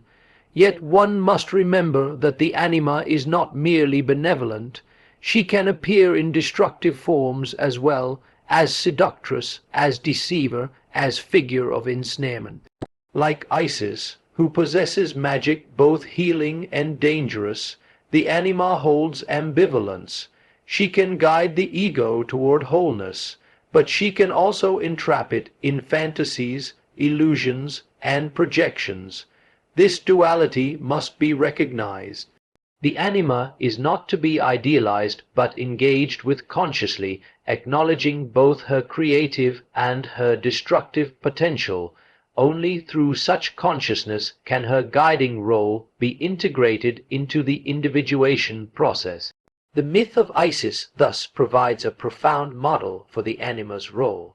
She is the one who mourns what has been lost, who refuses to let the fragments remain scattered, who patiently and lovingly restores what has been broken. She is also the magician who breathes life into the dead, who knows the mysteries that lie beyond consciousness, and she is the mother who gives birth to the future, who ensures that life continues after death. All these aspects reflect the archetypal function of the Anima, to connect the ego with the unconscious, to guide the soul through death and renewal, to open the path toward the realization of the self. In every individual, Isis lives as the capacity to love what is broken, to hold the fragments, to restore wholeness. She lives as the voice in dreams that speaks with wisdom, not our own, as the figure who appears in visions with both tenderness and power. She lives as the impulse to create, to bring forth new life out of loss. To ignore her is to remain in fragmentation. To encounter her is to open the path of transformation. When one's life falls into pieces, when the structures collapse and the ego is dismembered by forces beyond its control, it is the Isis principle that must be called upon. It is she who gathers the pieces, who refuses despair, who brings life out of death. To follow her is to enter into relation with the depths of the psyche, to be guided through the mystery of suffering into the possibility of regeneration. In this way, the soul discovers that within its darkest moments lies the seed of renewal, and that the divine feminine, the eternal Isis, is always present, ready to guide the journey toward wholeness. In the silence of the ancient temples, where shadows cling to the columns and the scent of incense drifts upward, there emerges a figure with the head of a jackal and the body of a man. This figure, black as the fertile soil of the Nile, is not merely a god of death as often misunderstood, but the one who guides the soul across the threshold between worlds. He is the psychopomp, the opener of ways, the companion of the departed through the labyrinth of the unseen. To contemplate him is to contemplate that archetypal moment when consciousness departs from its accustomed dwelling and begins the journey into the deeper, unknown regions of the psyche. Anubis symbolizes that inner function which leads us when we are most vulnerable, when the ego has lost its bearings and cannot see where to go. At the moment of loss, of endings, of surrender, he appears, not as destroyer, but as guide. His animal form is no accident. The jackal, often seen at the edges of burial grounds, is both scavenger and guardian, dwelling at the threshold between decay and renewal. This ambiguity marks the territory of the soul's passage, for where one thing dissolves, another is being prepared. Thus, Anubis leads us through the paradox of endings that are also beginnings, deaths that harbor the seed of transformation. The figure of the psychopomp has always haunted the imagination of humankind. In dreams he comes as the guide who escorts the dreamer into the underworld of images and symbols. He is the mysterious stranger who appears at a turning point in the dream, who points the way, who silently accompanies without demanding recognition. He does not explain or rationalize, he simply leads, and in following him, the soul discovers what it could never reach on its own.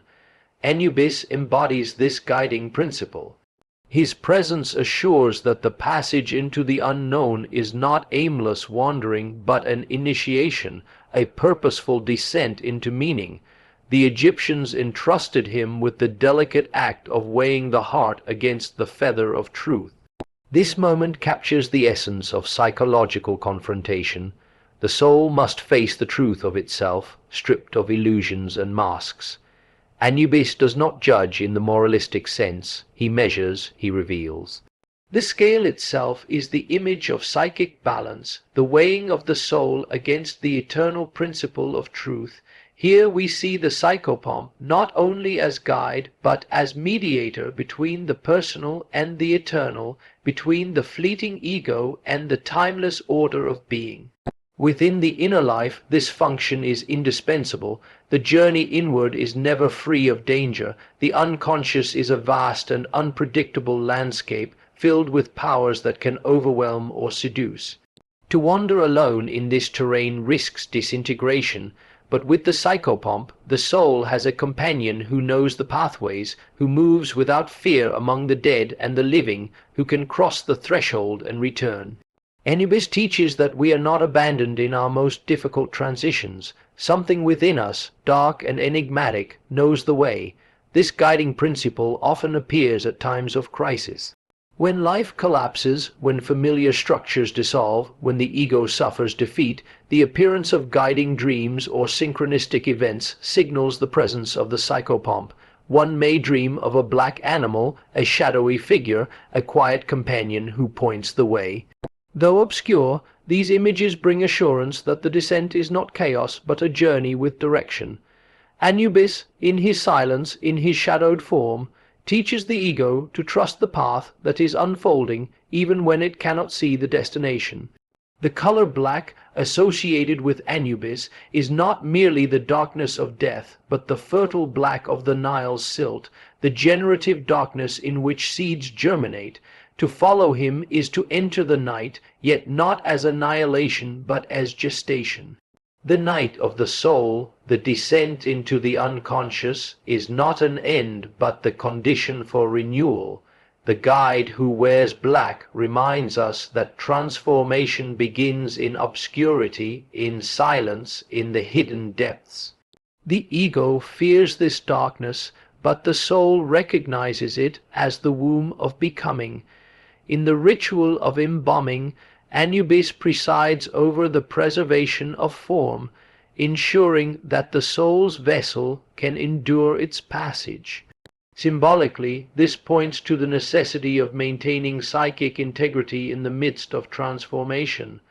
The psychopomp protects the essential form of the self even as it undergoes radical change.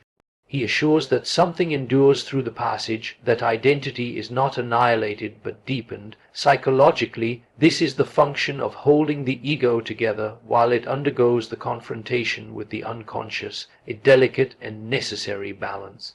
Moreover, Anubis stands at the boundary between worlds. He belongs to neither the realm of the living nor of the dead entirely. This liminality reflects the role of the psychopomp in general, to dwell at the threshold, to mediate between conscious and unconscious, between known and unknown. In personal experience, one may feel this as the uncanny sense of being guided by something just beyond awareness, a presence both intimate and foreign. It is not the ego's creation, yet it moves within the soul, drawing it onward. The figure of Anubis also reveals the importance of humility in the journey inward. The ego cannot lead itself through the underworld. Its powers of reason and control falter in the presence of the archetypal.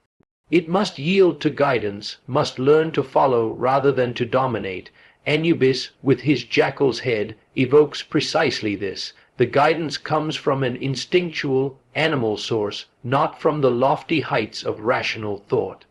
To follow him is to trust the instincts of the soul, the dark knowing that arises from depths beyond the ego. The soul's journey inward is always a confrontation with death, not literal death, but the death of old forms, old identities, old illusions.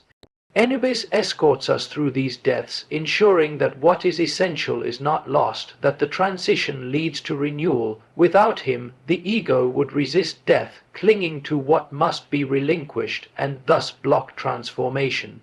With him, the ego learns to release, to let go, to surrender to the flow of becoming. His silent companionship teaches trust in the process of dissolution and rebirth. In dreams, his appearance often signals a turning point. A black dog may appear, or a jackal guiding the way through darkness. The dreamer may feel fear at first, but in following, discovers that the path opens toward insight, toward integration.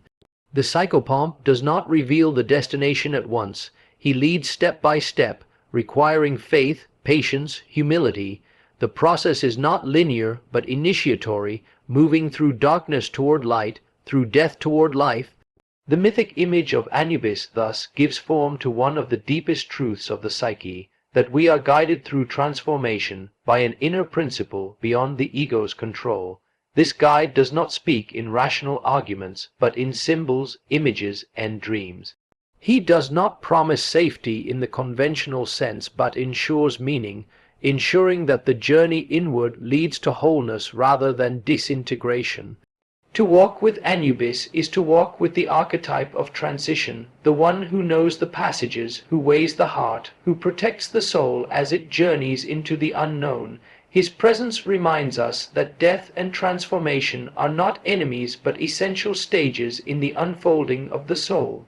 In his silence, in his shadowed form, he embodies the wisdom of the unconscious, that life is always moving through cycles of death and renewal, and that the soul is never abandoned, but always accompanied in its darkest hours. Thus, when the moment comes that life demands surrender, when the familiar dissolves and one must enter the unknown, the figure of Anubis arises within. To recognize him is to accept guidance, to trust that there is a way even in darkness. To follow him is to participate in the mystery of transformation, to journey inward toward the self, and though his face is that of a jackal, dark and enigmatic, His presence is that of a faithful companion, the one who never abandons the soul in its passage through the night. The image of a single eye gazing out from the depths of myth has haunted the human imagination for millennia. It is the eye of Horus, broken and restored, wounded and healed, torn apart and made whole again. To contemplate this image is to contemplate the drama of consciousness itself, for the eye is not only an organ of sight, but the very symbol of awareness, the radiant faculty by which the human being perceives, discerns, and makes sense of existence. Its breaking and restoration tells of the eternal cycle by which consciousness is fragmented through suffering and reconstituted through integration, becoming stronger and more complete in the process. The myth tells us that Horus, son of Isis and Osiris, battled against the forces of chaos embodied in Set. In this titanic struggle, Horus's eye was torn out, fragmented, broken into pieces, yet through the work of Thoth, the god of wisdom and mediation, the eye was restored and made whole again. This restored eye became not only a personal healing for Horus, but a cosmic symbol of protection, order, and vision. It is an emblem of wholeness regained after dismemberment, of vision sharpened by ordeal, of consciousness born anew from the crucible of struggle. Psychologically, the eye of Horus mirrors the inner process by which the psyche undergoes fragmentation. Life inevitably wounds, trauma, conflict, loss, and betrayal. All these strike at the heart of consciousness. The ego, fragile in its attempt to maintain coherence, often shatters under the impact of these experiences. Just as Horus's eye was torn apart in his struggle with Set, so the psyche is torn apart by its confrontation with the forces of chaos that rise from within and without. The world of instinct, shadow, and destruction presses against consciousness, and the eye is darkened, its vision obscured, its wholeness broken. But the myth does not end with fragmentation. The essential truth of the eye of Horus is that the eye is restored. The broken pieces are gathered, reassembled, healed. This act of restoration is not a simple return to the former state, for what has been shattered can never be put back exactly as it was. Rather, it is a transformation, a renewal at a higher level of wholeness. The restored eye carries with it the memory of its wounding, and thus its vision is deeper, more compassionate, more attuned to the hidden layers of reality. Consciousness that has undergone fragmentation and reconstitution sees differently. It no longer gazes with naive clarity, but with wisdom born of struggle. The role of Thoth in the restoration is crucial. He represents that archetypal principle of wisdom, mediation, and symbolic thought. In the psyche, this function manifests as the capacity for reflection, imagination, and meaning-making. When the eye is broken, it is this inner wisdom that gathers the fragments, that perceives the symbolic pattern in chaos, that heals through insight. Without this function, the psyche would remain scattered, the pieces never reassembled. Thus the eye of Horus teaches that healing requires the activation of this inner mediating principle, that the restoration of consciousness is a work of symbolic integration. The eye itself is more than sight. It is awareness, vigilance, and the light of consciousness. To lose the eye is to lose orientation, to wander in darkness, to be consumed by unconscious forces. This condition is familiar to anyone who has endured despair or psychic disorientation. It is the feeling of being blind within one's own life, of moving without clarity, of being at the mercy of powers beyond one's control. Yet the myth insists that this is not the final state. The eye can be restored, sight can be regained, consciousness can be reborn. The process, however, demands descent into fragmentation. One cannot bypass the breaking. Consciousness is sharpened and deepened only through its confrontation with dissolution. The myth does not present Horus as immune from wounding. Rather, it presents him as one who undergoes wounding and yet emerges stronger. This truth is mirrored in psychological development. The path to wholeness does not avoid pain but moves through it, enduring the breaking in order to reach restoration. The restored eye is not naive clarity but seasoned awareness, a vision that has known darkness and yet persists in seeing. The Egyptians understood the restored eye of Horus as a symbol of healing and protection. It was inscribed on amulets, placed on tombs, drawn on papyri. It was believed to safeguard the living and the dead, to restore balance and order, to ward off fragmentation. Psychologically, this protective aspect of the eye points to the resilience of consciousness. Even when broken, the psyche contains within it the capacity to heal, to reassemble, to restore coherence. The symbol reminds us that the eye is never finally lost. Its restoration is inscribed into the very structure of the psyche. Moreover, the eye of Horus is not simply personal, it is cosmic.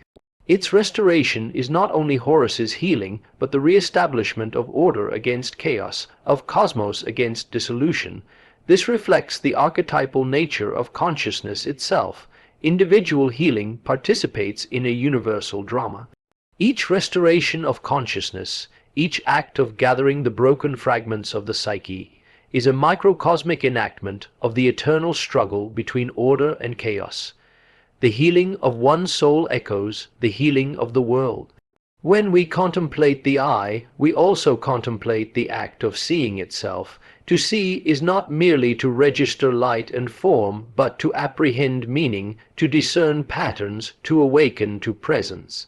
The restoration of the eye, therefore, is not only the recovery of sight, but the recovery of vision, an awakening to the symbolic dimension of life, where outer events mirror inner processes and where suffering reveals hidden truths.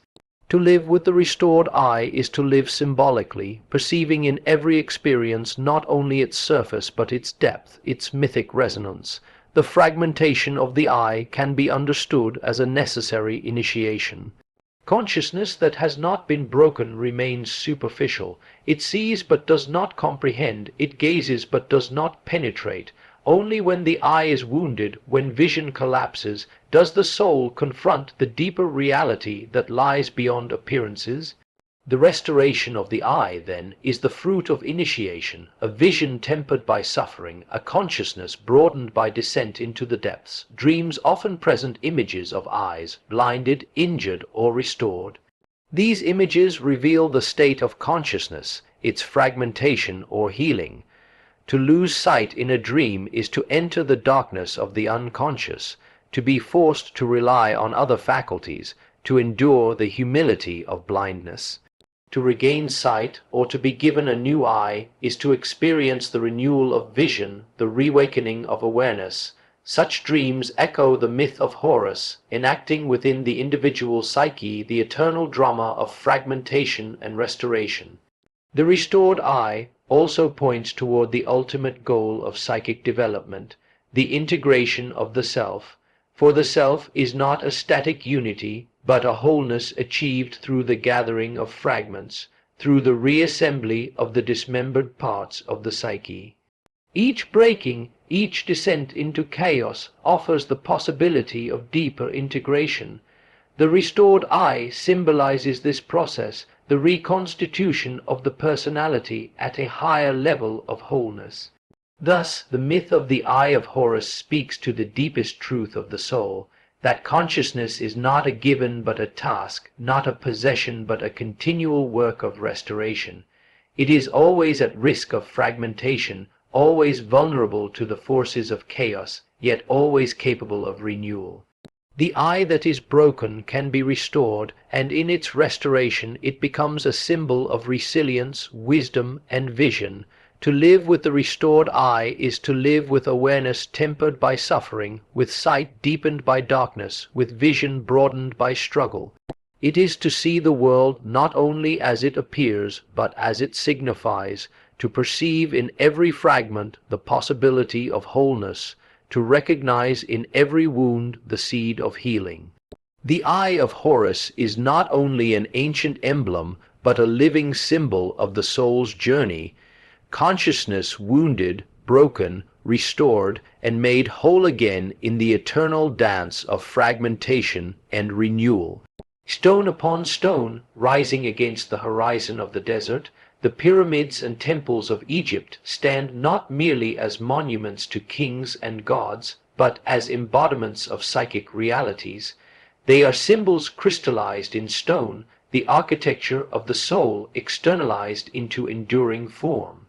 To gaze upon these colossal structures is to witness the psyche made visible, the invisible energies of spirit and imagination congealed into matter.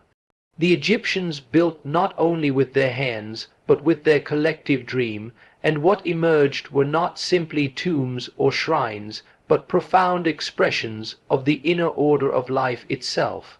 The pyramid is perhaps the most striking. Its form, ascending in vast, simple geometry from the square base to the pointed summit, is an image of psychic ascent. At the base lies the earth, the multiplicity of the material world, the weight of the body, the realm of instinct and necessity. Yet from this broad ground the pyramid rises steadily, narrowing as it climbs, until it converges into a single apex that touches the heavens. This is the image of psychic energy directed toward unification, the dispersal of human multiplicity gathered into the singular striving toward spirit. The pyramid embodies the inner journey, the movement of the many toward the one, the integration of the scattered fragments of life into a centered whole. The interior of the pyramid, hidden beneath its massive weight, mirrors the mystery of the unconscious. Narrow passageways, concealed chambers, secret shafts, all these suggest the hidden architecture of the psyche itself. Consciousness, like the outer form, is visible and radiant, yet beneath it lie labyrinthine spaces that contain treasures and terrors, mysteries of death and rebirth. The king entombed within the pyramid does not lie in silence but embarks on the journey through the underworld, the descent into darkness that mirrors the soul's own passage through death, transformation, and renewal. Thus, the pyramid is not merely a tomb, but a map of psychic energy, a symbolic vessel guiding the soul toward transcendence. Temples, too, were raised not simply as places of worship, but as embodiments of cosmic order. Their architecture is symbolic instruction, leading the soul step by step through the stages of initiation. To enter the temple is to leave behind the profane world, to cross a threshold into the realm of the sacred. Each pylon, each courtyard, each hypostyle hall narrows and darkens, guiding the initiate from the bright clarity of outer life into the shadowed mystery of inner depths. Columns rise like trees in a stone forest, painted with colors of sky and earth, evoking the totality of creation. The ceilings are starry heavens, the floors the fertile Nile, the walls the horizons where sun and gods traverse. To walk through the temple is to traverse the cosmos, to enact in ritual form the journey of the psyche through the totality of existence.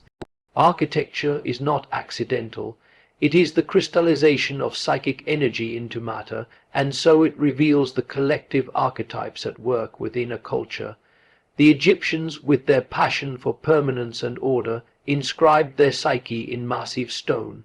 Their temples and pyramids are expressions of their longing for eternity, their confrontation with death, their conviction that spirit outlasts the body. The scale itself testifies to the magnitude of the energies they sought to embody. A hut suffices for shelter, but only a pyramid can embody the soul striving toward the eternal. The pyramid form also suggests the psychological principle of concentration. Energy scattered across the base is gradually drawn upward, condensed, focused into a single point. This is the process of individuation, the gathering of psychic energies into the center of the self. At the summit of the pyramid lies the point of unification, where multiplicity is resolved into unity. It is the same principle at work in meditation, in symbolic imagination, in all practices that seek to gather the dispersed soul into a coherent whole. The pyramid is a meditation in stone, a reminder that the many can and must be gathered into the one. The temples, with their intricate sequence of spaces, express another psychological principle, that of progression. One does not arrive at the innermost sanctuary directly, but passes through stages, through gates and halls, each more restricted and holy than the last. This mirrors the path of the psyche in its approach to the center. One cannot leap from outer consciousness to the self, but must journey step by step through layers of resistance, shadow, and initiation. The temple embodies this structure, teaching the initiate through architecture what the psyche must undergo in its inner journey. The sanctuary, dark and enclosed, where the image of the god resides, is not unlike the hidden self at the core of the psyche, countered only after long preparation, approached with reverence and awe. Even the alignment of the structures bears symbolic meaning. Pyramids were oriented with the cardinal points, their shafts aligned with specific stars, their geometry attuned to cosmic order. Temples, too, were oriented with the rising and setting of the sun, with the rhythms of Nile and sky. In this, one perceives the archetypal longing to align the human soul with the cosmos, to inscribe the microcosm within the macrocosm. The psyche does not exist in isolation, but in harmony with the larger order of being, and the Egyptians expressed this truth through their architecture. To walk within their temples was to participate in cosmic rhythms, to feel oneself part of the eternal dance of sun, moon, and stars.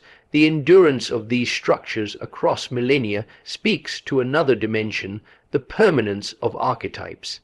Empires rise and fall, languages vanish, rituals are forgotten. Yet the pyramids remain silent and immovable, as though embodying the eternal forms that underlie transient history. They are reminders that while individual lives perish, the psychic structures endure. Just as the pyramids outlasted the dynasties that built them, so the archetypal images outlast the personal lives that embody them. In contemplating the architecture of Egypt, one contemplates the eternal psyche, whose patterns persist across ages. There is also in these structures an element of containment. Massive stone walls enclose and protect the sacred within. Psychologically, this reflects the necessity of containing psychic energy, of providing boundaries within which transformation can occur. The temple is a vessel, just as the psyche must construct symbolic vessels, rituals, myths, images, in which to hold the energies of the unconscious. Without such containment, the energies overflow destructively. With it, they can be transformed. The architecture of Egypt thus teaches the lesson of containment. The soul needs its vessels, its sacred enclosures, within which the raw power of the unconscious can be shaped into form. The sheer labor involved in constructing these monuments also carries symbolic significance. Tens of thousands labored for decades to raise a single pyramid. Such effort suggests the magnitude of energy required for psychic transformation. To build the inner pyramid of the self demands no less. It is the work of a lifetime, requiring discipline, sacrifice, and endurance. The stone is heavy, the task endless, yet the result endures beyond the builder. The Egyptian monuments are reminders of the cost of transformation, the immense labor by which the soul constructs its inner temple. Even decay has symbolic import. The pyramids are weathered, their casing stones stripped, their inner chambers plundered. The temples are ruins, their columns broken, their paint faded, yet still they speak. The archetypal form persists even in ruin, just as the psyche endures through loss, fragmentation, and time. The ruined temple is itself an image of the soul, broken, scarred, yet still bearing witness to the eternal within. In contemplating these structures, one realizes that they were never mere objects of utility. They were living symbols, embodiments of psychic energy, built to mediate between human and divine, between time and eternity, between earth and sky. They continue to speak across the millennia, not because of their physical endurance alone, but because they embody truths of the psyche that are timeless. Thus, the pyramids and temples of Egypt are not dead monuments but living symbols. They show us the architecture of the soul, its striving toward unity, its progression toward the sacred center, its need for containment, its alignment with the cosmos, its endurance across time. They are the psyche externalized in stone, teaching us even now how to build our inner temples, how to gather our scattered energies into the pyramid of the self, how to walk the sacred path step by step toward the sanctuary of wholeness. Maat, the ancient Egyptian principle of truth, order, and harmony, is not merely a relic of a bygone civilization, but an eternal image that arises wherever the psyche seeks balance. To the Egyptians, Maat was both goddess and law, the foundation upon which the cosmos rested and the principle that governed the heart of each individual. Without her, chaos reigned. With her, the world and the soul were sustained in equilibrium. What they intuited in myth and ritual is still alive in the psyche today, for the human soul, like the cosmos, is always in danger of being overwhelmed by disorder, and always longs for a center that gives stability and meaning. To speak of Maat is to speak of balance, not a lifeless symmetry, but a living dynamic, an ongoing adjustment of opposites. The psyche is never static. It is a flux of energies, desires, fears, and images that often conflict with one another. Consciousness, too, is not a monolith but a fragile achievement, born of a struggle to orient oneself amid the vastness of unconscious forces. Without balance, the individual is swept away either by instinctual chaos or by the rigid tyranny of one-sided order. Maat, then, is the image of that inner law which holds the psyche together, the principle that makes wholeness possible. The Egyptians depicted Maat with a feather upon her head, and this feather became the measure by which the heart of the dead was weighed in the hall of judgment.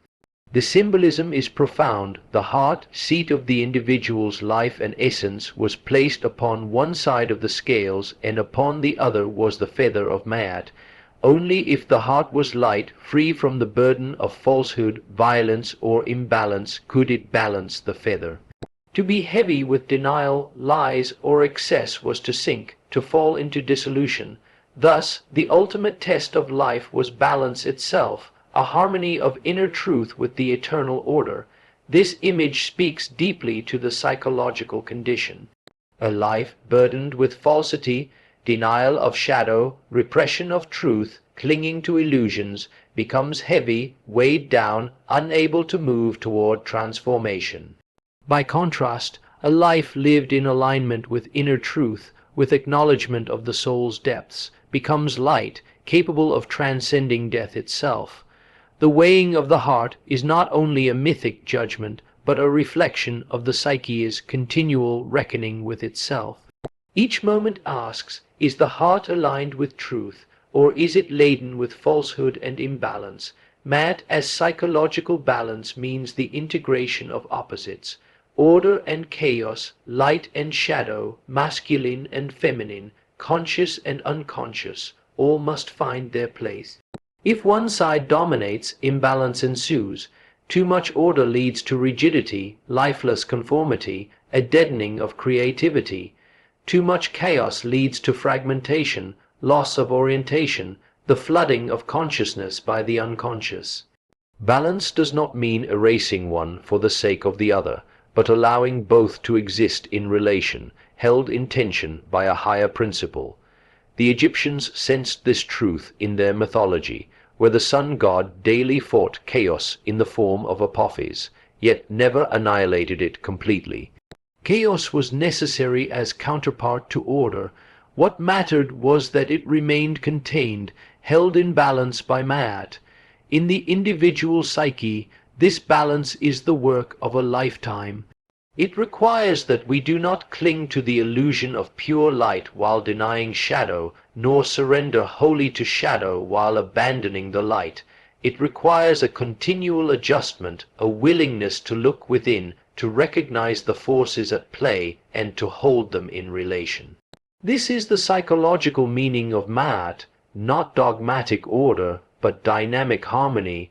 The feather is a fitting symbol. It is delicate, easily disturbed by the slightest breath, yet it floats in perfect equilibrium. Balance in the psyche is like this, subtle, sensitive, never fixed. It cannot be imposed by force. It must be felt, cultivated, maintained through awareness. Too much weight in one direction, and the soul loses its poise. Too much denial, and the heart grows heavy. To live by Ma'at is to cultivate this inner lightness, this freedom from false burdens, this alignment with the truth of the soul. What then is truth in the psychological sense? It is not merely factual accuracy, but authenticity, an honesty with oneself, a recognition of what is, both within and without. The psyche suffers most when it lives in denial, when shadow is repressed, when the inner reality is concealed beneath masks. Truth is the willingness to face the whole of oneself, to acknowledge the desires, fears, and contradictions that live within. Only then can balance be achieved, for only in truth can the opposites be brought into relation. A false self may achieve the appearance of order, but it is brittle, easily shattered. The authentic self, aligned with truth, achieves balance that endures. Order, too, must be understood not as rigid control, but as harmony with a larger pattern. The Egyptians saw Ma'at as the principle that governed not only human life but the stars, the seasons, the flooding of the Nile. The psyche, too, seeks alignment with a larger order, the archetypal rhythms of the unconscious, the patterns that underlie existence. To live in harmony with these patterns is to live in Ma'at. To rebel against them is to invite inner chaos.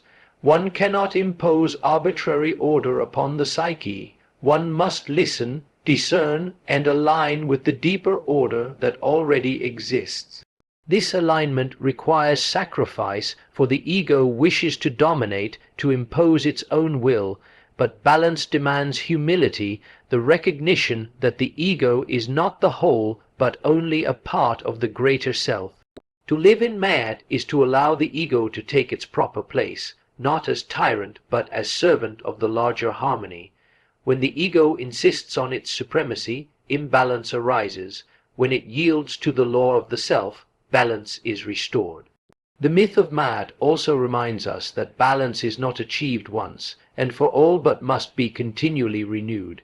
Each day the Egyptians performed rituals to uphold Ma'at, for they knew that without constant attention, chaos would threaten to overwhelm. The psyche, too, requires constant vigilance. Balance must be maintained through continual reflection, through awareness of inner states, through the courage to face shadow and truth alike. It is a lifelong practice, not a final achievement. There is also an ethical dimension to Ma'at, for balance in the psyche reflects itself in balance with others and with the world. A person who lives in falsehood, who denies inner truth, inevitably distorts relationships and society. By contrast, one who lives in balance radiates harmony outward. The principle of Ma'at thus links inner psychology with outer ethics, reminding us that the two cannot be separated. To live in truth and balance within is to contribute to truth and balance in the world. Even in dreams, we encounter images of Ma'at, scales, feathers, judgments, moments of weighing or testing. These are the psyche's reminders that balance is at stake, that truth must be faced, that the heart must be lightened. The dream that shows imbalance is a call to restore harmony, to return to alignment with the deeper order. Ultimately, Ma'at as psychological balance is the archetype of wholeness, the eternal principle that guides the soul toward integration. It teaches that life is not a battle of annihilation, but a dance of opposites, held together by truth. It calls us to live with authenticity, to align with the deeper order of existence, to cultivate lightness of heart. And perhaps this is why the image endures. Even now, long after the temples have fallen silent, the feather of Ma'at still hovers in the imagination, reminding us that the heart must be weighed, that truth must be lived, that balance must be sought. The psyche, like the cosmos, depends on this balance. Without it, we sink into chaos. With it, we rise into harmony. Magic and ritual were never mere spectacles of belief or primitive superstition. They were enactments of the great dramas unfolding within the human soul.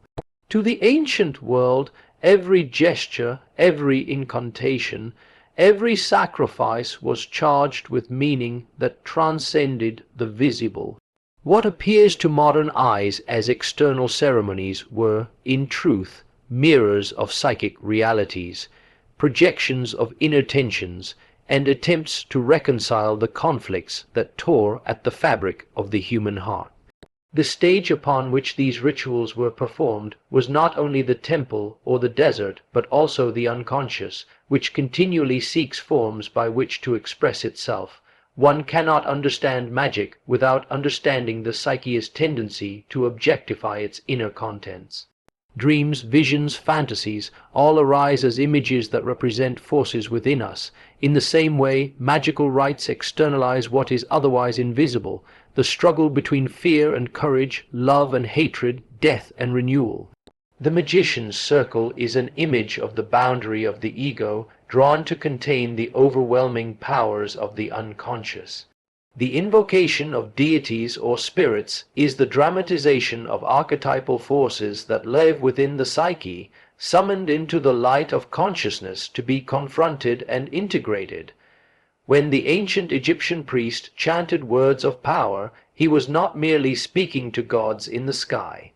He was summoning latent energies within himself and his community, energies that could not be mastered by reason alone. The words themselves, repeated with rhythm and devotion, opened the channel between conscious intention and unconscious potency. The formulae of ritual are thus bridges, symbolic acts that join the two halves of the psyche and attempt to harmonize them. In these acts, the split within the soul, the conflict between instinct and spirit, between shadow and ego, finds temporary resolution. Consider the act of sacrifice. To the modern observer, it may appear as a crude offering to appease divine powers, yet psychologically, sacrifice is the symbol of renunciation. What is offered upon the altar is not merely an animal or an object, but a part of the self. Something must be relinquished, surrendered, transformed, in order for the psyche to achieve balance. The act externalizes what must occur inwardly, the sacrifice of ego inflation, the surrender of destructive desires, the offering of pride to the greater whole. By dramatizing this in ritual, the individual participates in the timeless truth that no growth comes without loss and no renewal without death. Magic, too, often sought to control fate or bend reality, but in this striving we glimpse the human effort to reconcile with helplessness. To feel powerless before the vast forces of existence is unbearable to the ego. Ritual, therefore, provides an arena in which power is symbolically enacted, where the individual can feel aligned with cosmic forces rather than crushed by them. The invocation of protective spells, the drawing of amulets, the careful performance of ceremonies, all are expressions of the psyche's need to mediate between the finite self and the infinite unknown. At the core of many magical practices is the confrontation with shadow, the fear of demons, the dread of curses, the threat of chaos. All these are projections of what the psyche does not wish to recognize within itself. The ritual exorcism, therefore, is the externalized struggle against inner darkness. By naming, casting out, or binding the demon, the psyche attempts to master what otherwise would remain unconscious and destructive. But these demons are not annihilated by ritual, rather they are integrated symbolically into the larger order. For the psyche cannot destroy what belongs to its own depths, it can only transform it through awareness. Rituals of purification show this clearly.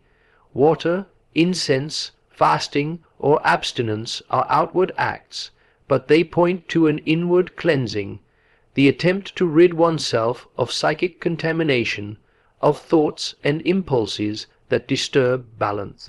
The person immersed in sacred water is also immersing his unconscious contents, seeking renewal through symbolic rebirth. The burning of incense not only perfumes the air but signifies the lifting of thoughts to a higher plane.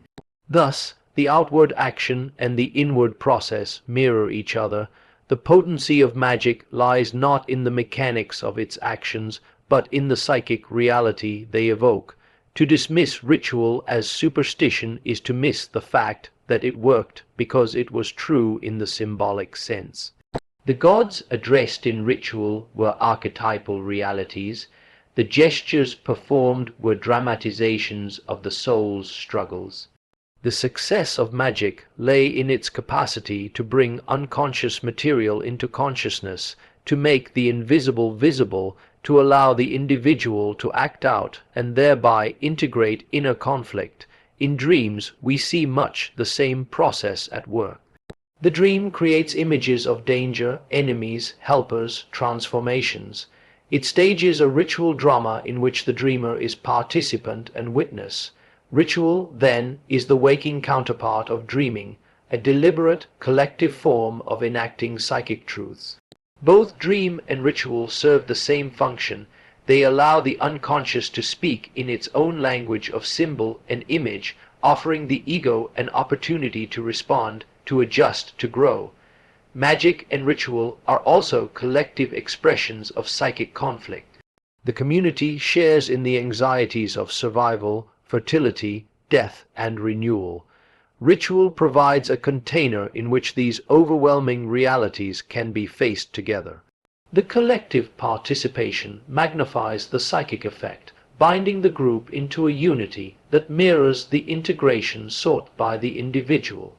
In this sense, ritual is not only personal therapy but social individuation. It allows the group to project, confront, and reconcile its collective shadow. The repetition of ritual is also crucial. It is not a one-time act but a cycle, echoing the eternal rhythms of life and death, light and darkness. Each performance renews balance, for the psyche, like the cosmos, is always in danger of falling into disorder. The daily rising of the sun, reenacted in ritual, becomes not only an astronomical event but a psychological one, the renewal of consciousness against the pull of unconscious night. By reenacting these cosmic rhythms, the psyche affirms its place within them, finding assurance in the eternal order of existence. Even today, stripped of overtly religious meaning, ritual persists in subtle forms. The act of lighting a candle, of repeating a mantra, of gathering in collective ceremony, all carry the same psychic weight. We still need to enact our inner conflicts, for words alone cannot resolve them. The psyche demands embodiment, demands that its dramas be lived in action as well as thought. Ritual satisfies this demand, providing the stage upon which the soul can play out its struggles, and in so doing, move toward wholeness. Thus, magic and ritual are neither superstition nor mere cultural artifacts. They are timeless expressions of the psyche's need to reconcile opposites, to integrate shadow, to find balance between the finite and the infinite. They are dramas in which the invisible becomes visible, the inner conflict becomes outer enactment, and the soul finds a way to move through chaos into order. To understand this is to recognize that the human need for ritual is not a thing of the past. It is present still, for the psyche remains the same. We may no longer sacrifice animals upon altars, but we sacrifice time, effort, and energy in countless symbolic acts. We may not chant the names of ancient gods, but we whisper prayers, affirmations, or wishes that spring from the same source. We may not draw protective circles in the sand, but we create psychic boundaries, practices, and symbols that guard us against inner chaos. The ancient magicians and priests were not primitive dreamers, but psychologists of the soul, enacting truths we still carry. Their rituals remind us that the psyche cannot be healed by intellect alone. It requires image, symbol, drama, and enactment. Magic is the language of the unconscious, and ritual is its grammar. Together, they allow us to live not as fragmented beings, but as participants in the eternal dance of opposites. Beneath the radiance of the Egyptian sun, behind the monuments that gleamed with divine permanence, there existed another landscape, darker, hidden, and far less certain. This was the Duat, the underworld, the mysterious terrain into which both gods and men descended. To the unreflective eye, it was merely a place of trial after death, where souls travelled under the watch of Anubis and Osiris. But in the symbolic sense, it reveals itself as a profound image of the shadow realm within the psyche, the inner landscape that each of us must face if we are to achieve wholeness. The Duat was depicted as a labyrinth of darkness, filled with serpents, lakes of fire, monstrous guardians, and terrifying gods whose gaze could annihilate. It is no accident that this realm mirrors the deepest fears of the human heart. For the shadow, that hidden side of the psyche, is always cast in the forms of what we dread. The underworld does not invent these horrors, it reflects them back to us. To venture into its depths is to encounter the repressed contents of the soul, instincts we deny, desires we fear, guilt we bury, and rage we cannot admit. These forces, when left unconscious, grow monstrous, and when faced, reveal themselves as essential parts of the totality of being. The mythic journey through the Duat is therefore not simply a tale of the dead. It is an inner map for the living. Each soul, in order to pass through, must confront the guardians at every gate, answer riddles, speak the words of truth. What are these, if not the encounters with the projections of our own unconscious? Each gate is a threshold in the psyche, where one must name what one fears, recognize what one has hidden, and bring into speech what has been long denied. Only then does the passage continue. Silence, evasion, or dishonesty condemns the traveler to remain trapped, lost in the shadows. It is no coincidence that the Book of the Dead placed such emphasis on the confession of sins and the weighing of the heart. The heart was weighed against the feather of Maat, the principle of truth and order. This is the very image of psychological balance, the confrontation between what we claim to be and what we truly are.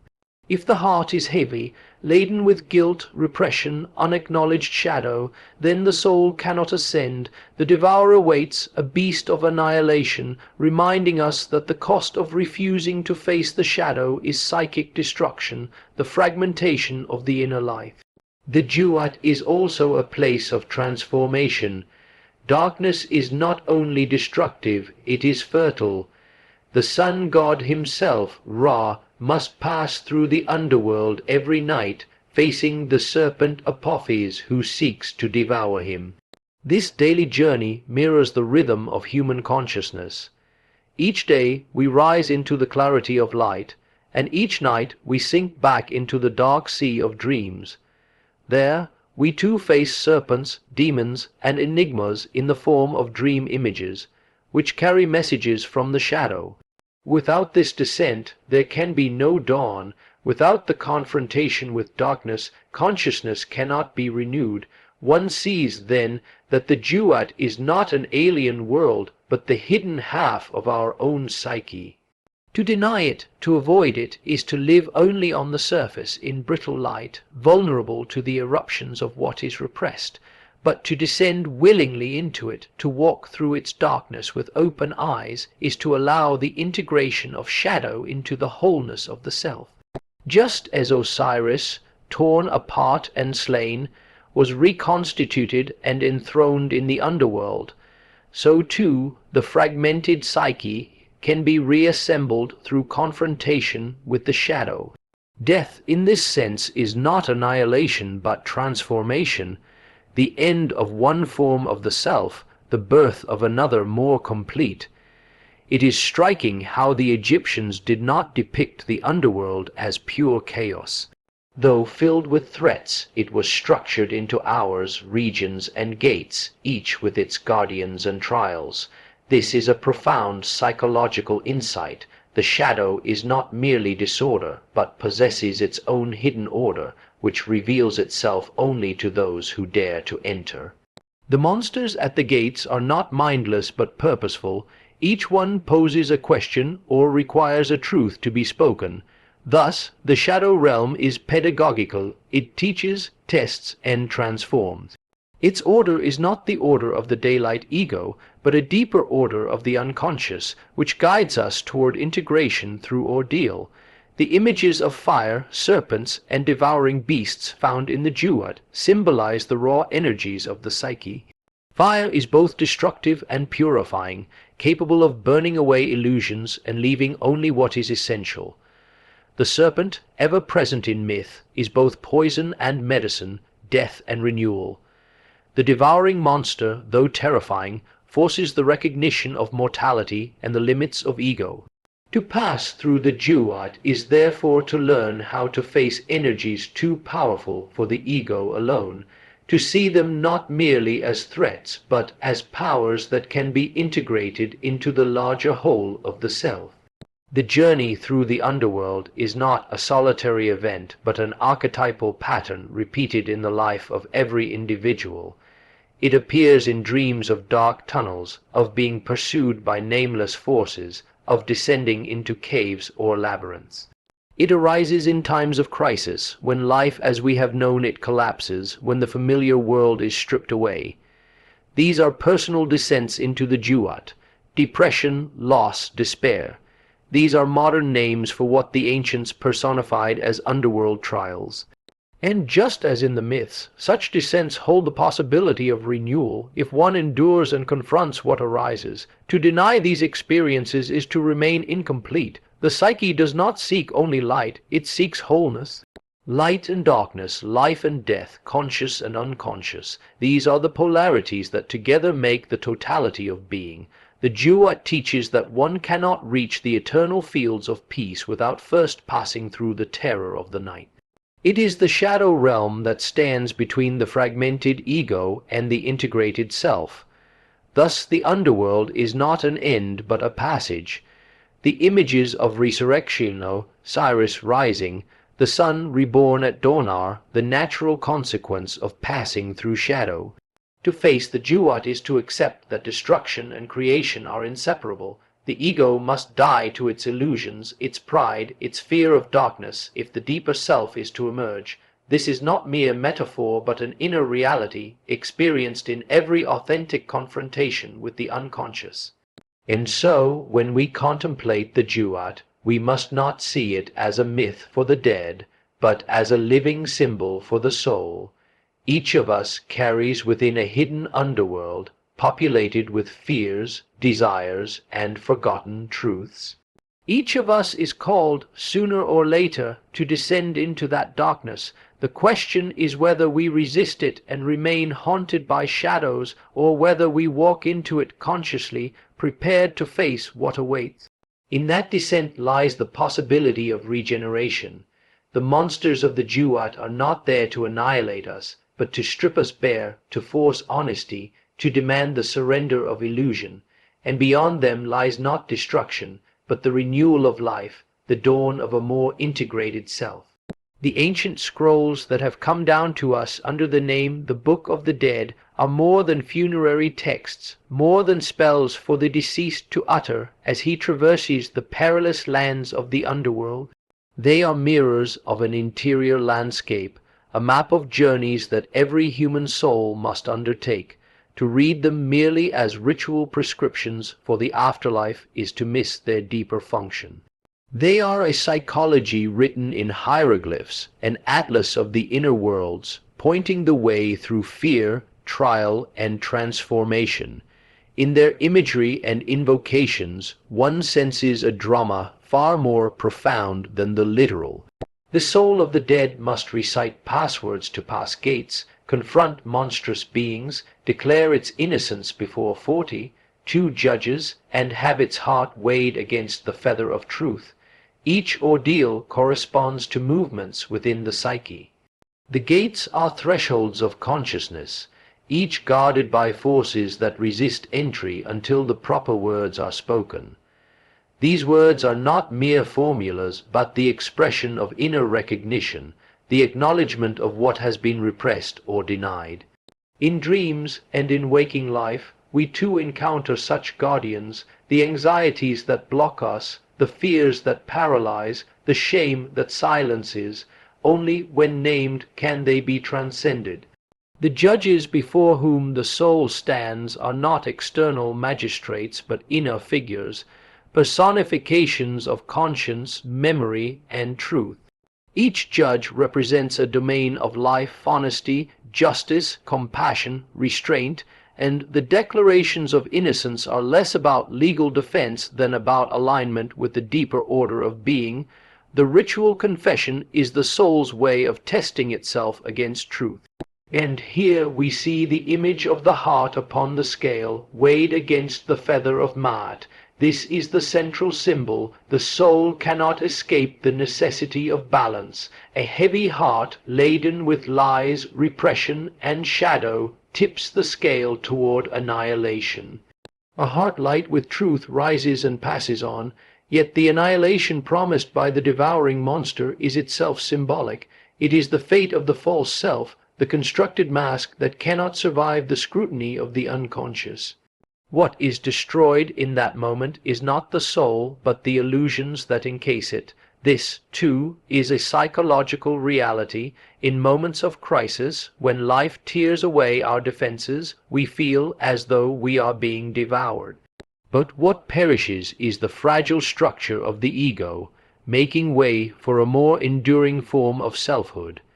The Book of the Dead guides the soul through landscapes of fire, serpents, lakes of water, islands of terror. Each terrain reflects psychic states, the burning intensity of passion, the suffocating weight of fear, the isolating desolation of despair. To pass through them is to accept that these states are not permanent prisons but passages. Fire purifies, water cleanses, fear awakens courage. The geography of the underworld is not random but purposeful, arranged as a sequence of transformations that the psyche must endure. It is significant that the soul must speak throughout its journey. The text is filled with utterances, declarations, hymns. The word is the key, the spell, the bridge across danger. This is no accident, for in psychological terms, to name is to bring into consciousness. What is unnamed remains shadowy, chaotic, and threatening. What is named becomes part of the known, integrated into the order of the psyche. The power of speech in the Book of the Dead is thus the power of consciousness itself. By speaking the right words, the soul manifests awareness, and awareness itself is the talisman that protects and guides. The map drawn by this ancient book is not one of straight paths or easy progress. It is full of reversals, of dangers that must be faced repeatedly, of gates that demand courage again and again. This is the very image of the inner journey. No one crosses the unconscious once and for all. The same shadows return, the same doubts arise, and one must answer them each time with new consciousness. The soul that grows weary or refuses to speak becomes trapped, as so many do in their inner lives, repeating the same patterns, unable to move beyond. One of the most striking aspects of these texts is the companionship of divine figures. The dead do not walk alone. They are guided by Horus, protected by Isis, judged by Osiris. These figures are archetypes, inner presences that emerge in times of trial. To dream of a protective figure, to feel the guidance of an inner voice, to sense the presence of an image larger than oneself, these are the modern equivalents of those ancient gods. They are not external saviors, but manifestations of deeper layers of the psyche, the archetypal forces that assist in the journey toward wholeness. The Book of the Dead is also a text of memory. It insists that the soul must remember names, recite lines, recall the order of things. Forgetfulness is danger, memory is salvation. Here, too, lies a psychological truth. One cannot progress if one forgets the past. The unremembered life becomes a haunting, a shadow that clings and drags us back. Memory, however painful, is the path of freedom. To remember is to integrate, to bring the fragments of experience into a coherent whole. Forgetfulness leads to endless repetition. Remembrance leads to transformation. At the heart of the journey is the encounter with Osiris, the god who was slain, dismembered, and restored. This is the image of psychological regeneration. The soul, torn by life's wounds, must be reassembled. And it is in the underworld, in the darkest depth, that this reconstitution occurs. There is no shortcut to resurrection. It requires descent, fragmentation, and the slow work of integration. The Book of the Dead guides the traveler into the very heart of this mystery, teaching that only through death, the death of the ego, the death of illusion, can new life emerge. One might say that the entire book is a manual for individuation, though expressed in the language of myth and ritual. It does not merely instruct the dead, it teaches the living how to die to their false selves, how to face the inner underworld, how to emerge renewed. Its maps of rivers and gates, its litanies of names and words, are less about geography than about inner orientation. It shows the psyche that there is order in the chaos, that even in the darkest realms there is a path, and that the soul, if it speaks truth and remembers its essence, can find its way through. The feather of Maat, floating upon the scale, remains the symbol of ultimate balance. The psyche cannot find peace if burdened with unacknowledged shadow, with guilt, or with lies to oneself. The journey is not toward escape, but toward balance, the alignment of the human with the cosmic, of the personal with the eternal. To carry a heart light as a feather is to live in accordance with truth, to have faced one's shadow and emerged whole. Thus, when we contemplate the Book of the Dead, we should not imagine it as a relic of superstitious rites. It is a profound chart of the inner journey, an ancient psychology that understood the necessity of descent, the confrontation with shadow, the importance of truth, and the possibility of renewal. Its gates and guardians still stand within us, its judges still ask their questions, and its scales still weigh our hearts. Each of us carries within a copy of this book, inscribed not in papyrus, but in dreams, fears, and aspirations. And so the map remains alive. Each descent we undergo in life, each loss, each crisis, each dark night of the soul, unfolds according to its hidden structure. The monsters we face are our own, the gates are thresholds of consciousness, and the resurrection awaiting us is the integration of the self. To follow the path of the Book of the Dead is to walk knowingly into the underworld of the psyche, trusting that beyond terror lies transformation, and beyond death lies rebirth. The journey of the sun across the sky, its daily rising and setting, its radiant triumph and inevitable descent, was not for the ancients merely a physical occurrence, but the very image of existence itself. The figure of Re, carried in his solar bark, represents more than the visible light that sustains earthly life. His cycle is the eternal dialectic of consciousness and unconsciousness, the rhythm of psychic life that carries us through the phases of waking clarity into the obscurity of the night, only to emerge renewed. In the radiance of day re-manifests the state of consciousness. Everything is illumined, objects stand apart, distinctions are made, and boundaries are clear. It is in this light that the ego, like the sun at its zenith, feels secure in its sovereignty. The day is the realm of clarity, of logos, of rational order. Yet this daylight consciousness, though powerful, is not the whole of life. As the sun sinks toward the horizon, shadows lengthen, and what was once distinct begins to blur. Evening descends like the threshold of dream, and with it, the descent of Re into the underworld begins. The night is the realm of the unconscious. Here the sun travels not in the open sky, but beneath the earth, through dark waters and perilous caverns. He encounters serpents, demons, and monstrous guardians, each demanding confrontation. This imagery corresponds to the descent of the psyche into its depths. Just as the sun must pass through night to be reborn, consciousness too must sink into the unconscious to renew its vitality. To deny this descent is to stagnate, to cling to daylight and exhaust one's strength in a one-sided orientation. The ancients knew that the night was not mere absence of light, but a realm teeming with hidden powers. In the hours of darkness, Re is vulnerable. He requires protection from gods and spirits who accompany him, warding off the serpent Apophis, embodiment of chaos, who seeks to devour the solar bark. This is the psychic image of our own struggles in the dark. When consciousness surrenders to sleep, to dream, to the irrational, we too are threatened by chaos, by the re-emergence of unconscious contents that may overwhelm. Night brings with it the monsters of the psyche, fears, anxieties, repressed desires, shadow images, yet these dangers are not arbitrary, they belong to the necessary drama of renewal. For only by passing through the night, by confronting and surviving the serpents of the unconscious, can re-emerge at dawn with renewed radiance.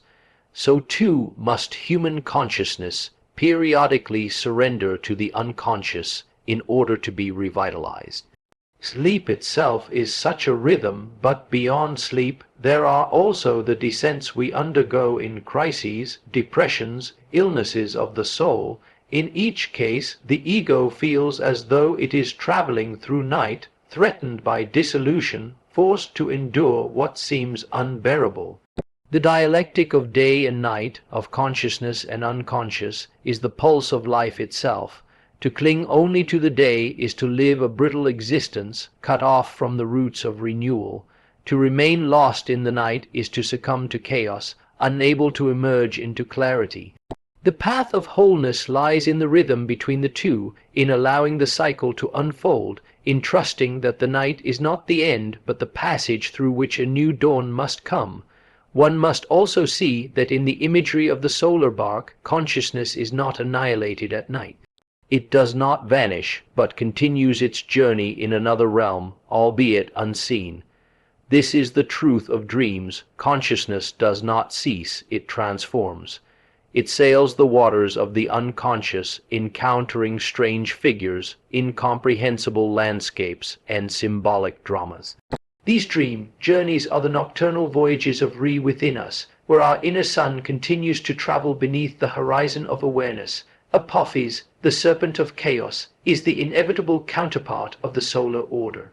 Every night Re must battle him, and every night he prevails, but never once and for all. This endless struggle reflects the perpetual tension between order and chaos in the psyche. Consciousness is always threatened by the dissolution of unconscious forces, yet it must also risk this threat to gain renewal. To imagine a final victory, a state without Apophis, would be to imagine an end to the cycle, the cessation of the dialectic, the death of vitality. For it is precisely the encounter with chaos that strengthens and rejuvenates. The sunrise, the rebirth of Re, is the moment when consciousness emerges anew from the unconscious. The dawn is not merely a return of what was, it is a renewal, a restoration of strength, a reillumination. Each day begins as though for the first time. In psychological terms, every emergence from unconscious depths brings with it new possibility. After a night of dreams, one awakens not only rested but subtly altered, touched by the symbolic drama of the night. After a descent into crisis, one emerges transformed, possessing new insight, new capacity, perhaps a lighter heart. The cycle of death and rebirth, enacted daily by the sun, is the archetypal image of the psyche's own rhythms.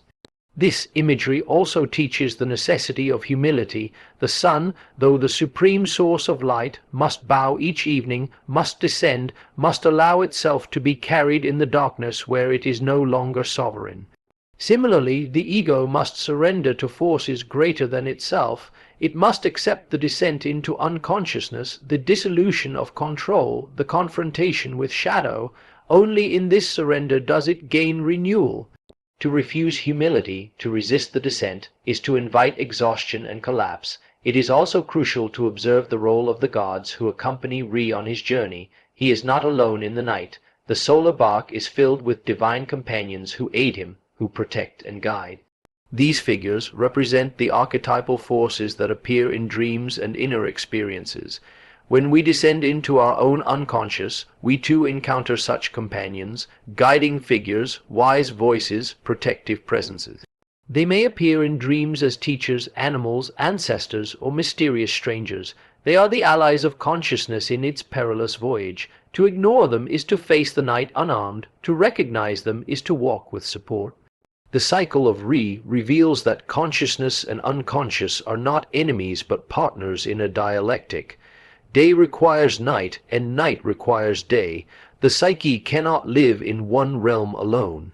Just as the fertility of the earth depends on the alternation of sunlight and darkness, so too does the fertility of the soul depend on the oscillation of awareness and unawareness, of clarity and mystery. Creativity, renewal, transformation all arise from this rhythm. Thus the daily drama of sunrise and sunset is not trivial but profound. It is a cosmic reminder of our inner life. Each morning, as the sun rises, consciousness is reborn. Each evening, as it sets, we are invited to descend, to surrender, to allow the unconscious its reign. To live in harmony with this cycle is to live in rhythm with one's own psyche. To resist it is to be torn apart by the very forces one denies. And so, the image of Re's journey becomes a teaching that we are beings of light and darkness, of day and night. Our consciousness is radiant, but it cannot exist without the nourishing depths of the unconscious. The night terrors we fear are also the womb of our renewal. The serpent that threatens us also strengthens us. The descent we dread is the passage to rebirth. The sun itself shows us the path each day, to rise, to shine, to surrender, to descend, to struggle, and to rise again. The image of the Pharaoh as ruler of the two lands, Upper and Lower Egypt, bears within it a profound psychological symbolism. To the casual observer, this duality appears as a mere political reality, a historical matter of unifying two regions under a single crown.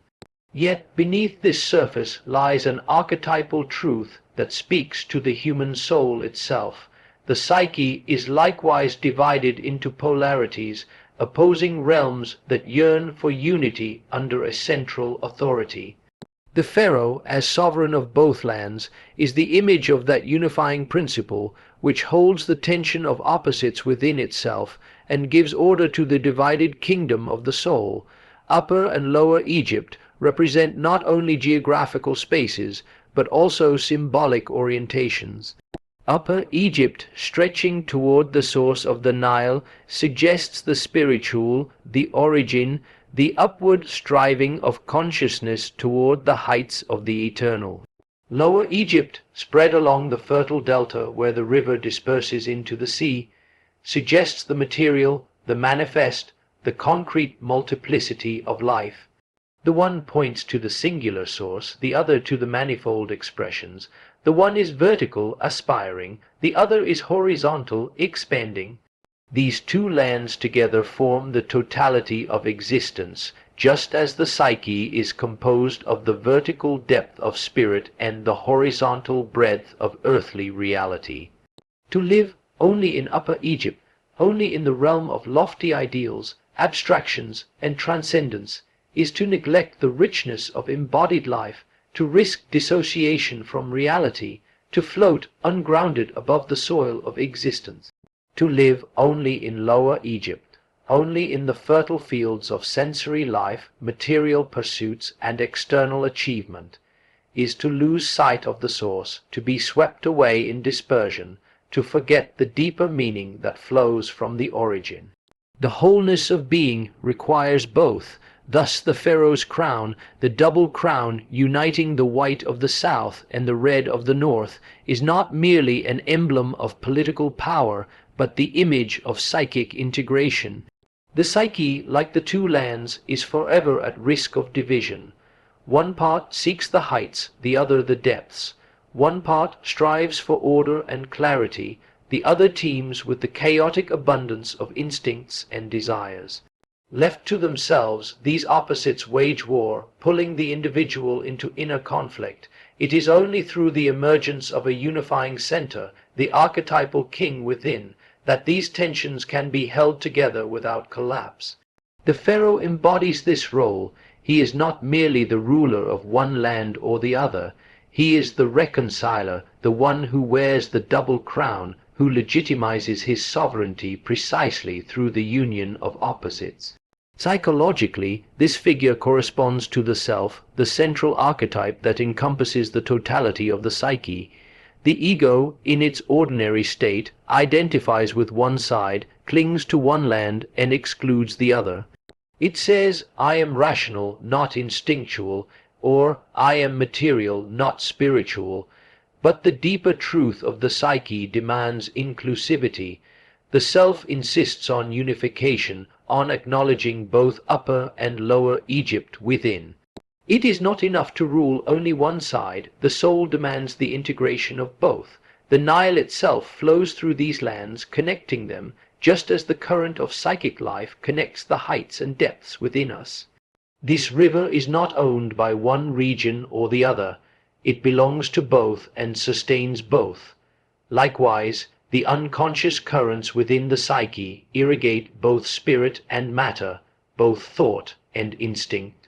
The pharaoh's task is to regulate, to harmonize, to ensure that neither land is neglected, that both share in the life-giving waters. When the Nile floods, it does not discriminate between Upper and Lower Egypt. It covers all.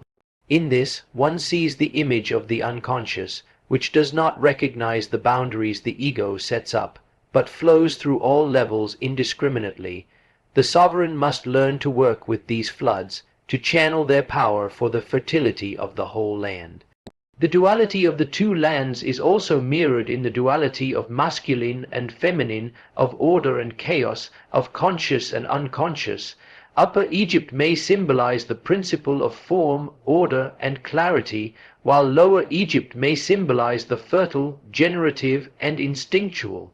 Without the balance of both, psychic life becomes distorted, too much rigidity, and the soul becomes barren, lifeless, too much chaos, and the soul becomes flooded, overwhelmed. Only the ruler who can hold both, who can unite the opposites in his being, can ensure the flourishing of the inner kingdom. It is significant that the pharaoh was often depicted performing rituals that emphasized his dominion over both lands, offering sacrifices to gods of the north and south alike, embodying in his very person the union of the divided realms. This ritual enactment reflects the psychological work of individuation, the conscious acknowledgement of one's own polarities, the honoring of both aspects, the refusal to privilege one side at the expense of the other. To become whole is not to eradicate opposites, but to hold them in living tension, to embody both without disintegration. The mythic wars and reconciliations between the gods of Upper and Lower Egypt reflect this same drama. Horus of the north and Set of the south, locked in endless conflict, represent the struggle of opposites within the psyche. Their reconciliation under the sovereignty of the pharaoh reflects the archetypal truth that only a higher principle can resolve the conflict. Ego alone cannot achieve this. It becomes identified with one side. It is only through relation to the self, the inner pharaoh, that unity is possible. In dreams and symbols, the polarity of the two lands often manifests as images of division: two houses, two roads, two animals in combat. The appearance of a unifying figure, a king, priest, or mediator, often signals the psyche's movement toward integration. This is the archetype of the pharaoh ruling the two lands. When such an image arises, it is a call to recognize and embrace the inner duality, to allow the sovereign principle within to reconcile what appears irreconcilable. The union of Upper and Lower Egypt is not once achieved and forever secured. It is a continual process. Historically, the unity was often challenged, threatened by rebellion or division. Psychologically, too, the unity of the psyche must be continually renewed. Each new conflict, each new polarization within, demands once more the work of integration. The crown of the two lands must be won anew each day, for the psyche is alive, dynamic, and ever-changing. The Pharaoh's kingship is not static possession, but ongoing labor, a ceaseless mediation of forces. In this sense, the image of the two lands speaks to the central task of the human being, to live the paradox, to carry the opposites, to unite the divided kingdom of the soul. It is not a comfortable task, for it means never resting in the simplicity of one-sidedness, but always bearing the tension of duality. Yet in this very tension lies life, vitality, and growth. The psyche, like Egypt, becomes fertile when the opposites are held together, when the waters flow through both lands, when the double crown is worn with authority. Thus, the Pharaoh's dominion over Upper and Lower Egypt is not merely a matter of history, but a timeless symbol. It shows us that within each soul there are two lands, two kingdoms, two principles, which must be brought into unity. The true sovereign is not the ego that clings to one side, but the deeper center that holds both. To wear the double crown is to accept the wholeness of one's being, the light and the shadow, the spirit and the flesh, the order and the chaos. Only then does the soul become a flourishing kingdom, a land where the river of life flows abundantly, and the opposites find their reconciliation in the one who rules them both. The serpent that coils in the depths, the eternal enemy of the ordered cosmos, is no mere creature of myth, but a living presence within the soul itself. Known to the ancients as Apophis, it is the embodiment of chaos, the one who rises against the sun in its nightly passage through the underworld. This serpent cannot be destroyed once and for all. It returns again and again, threatening to swallow the solar bark and extinguish the light of consciousness. To approach this image psychologically is to confront the shadow in its most primal and destructive form, the energy that resists order, that undermines stability, that seeks to dissolve the structures of meaning the psyche has built. One must not mistake this serpent for simple evil. To do so is to fail to see its role in the larger pattern of psychic life. The serpent is not an intruder from outside, but a force generated within the depths of the unconscious, an energy that is as much a part of life as the sun itself. Its opposition is necessary, for without resistance there can be no growth of consciousness. If the sun were to glide effortlessly across the sky, unchallenged, its light would lack meaning. It is precisely because the serpent rises to oppose it, because darkness presses in at the edges, that the victory of dawn carries significance. The shadow embodied in the serpent is that which consciousness cannot tolerate, the chaotic residues of instinct, rage, fear, and destructiveness that dwell beneath the surface. Each individual harbors such a serpent within. We meet it in sudden outbursts of rage, in destructive impulses we do not understand, in dreams where chaos and dissolution threaten to overwhelm us. The serpent coils where repression has buried the unacceptable, and it grows in strength the longer it remains unacknowledged. The ancients depicted the nightly struggle of the sun god against Apophis not to terrify but to teach. They knew that chaos cannot be eliminated. It must be faced daily, endlessly, as part of the rhythm of existence. Likewise, the shadow is not something that can be purged from the psyche. It must be engaged, confronted, acknowledged, lest it rise unchecked and overwhelm the fragile light of consciousness. Every morning the sun is reborn, and every morning the serpent is still there. This eternal confrontation reflects the ceaseless dialogue between consciousness and unconsciousness, between order and chaos, between the ego and the shadow.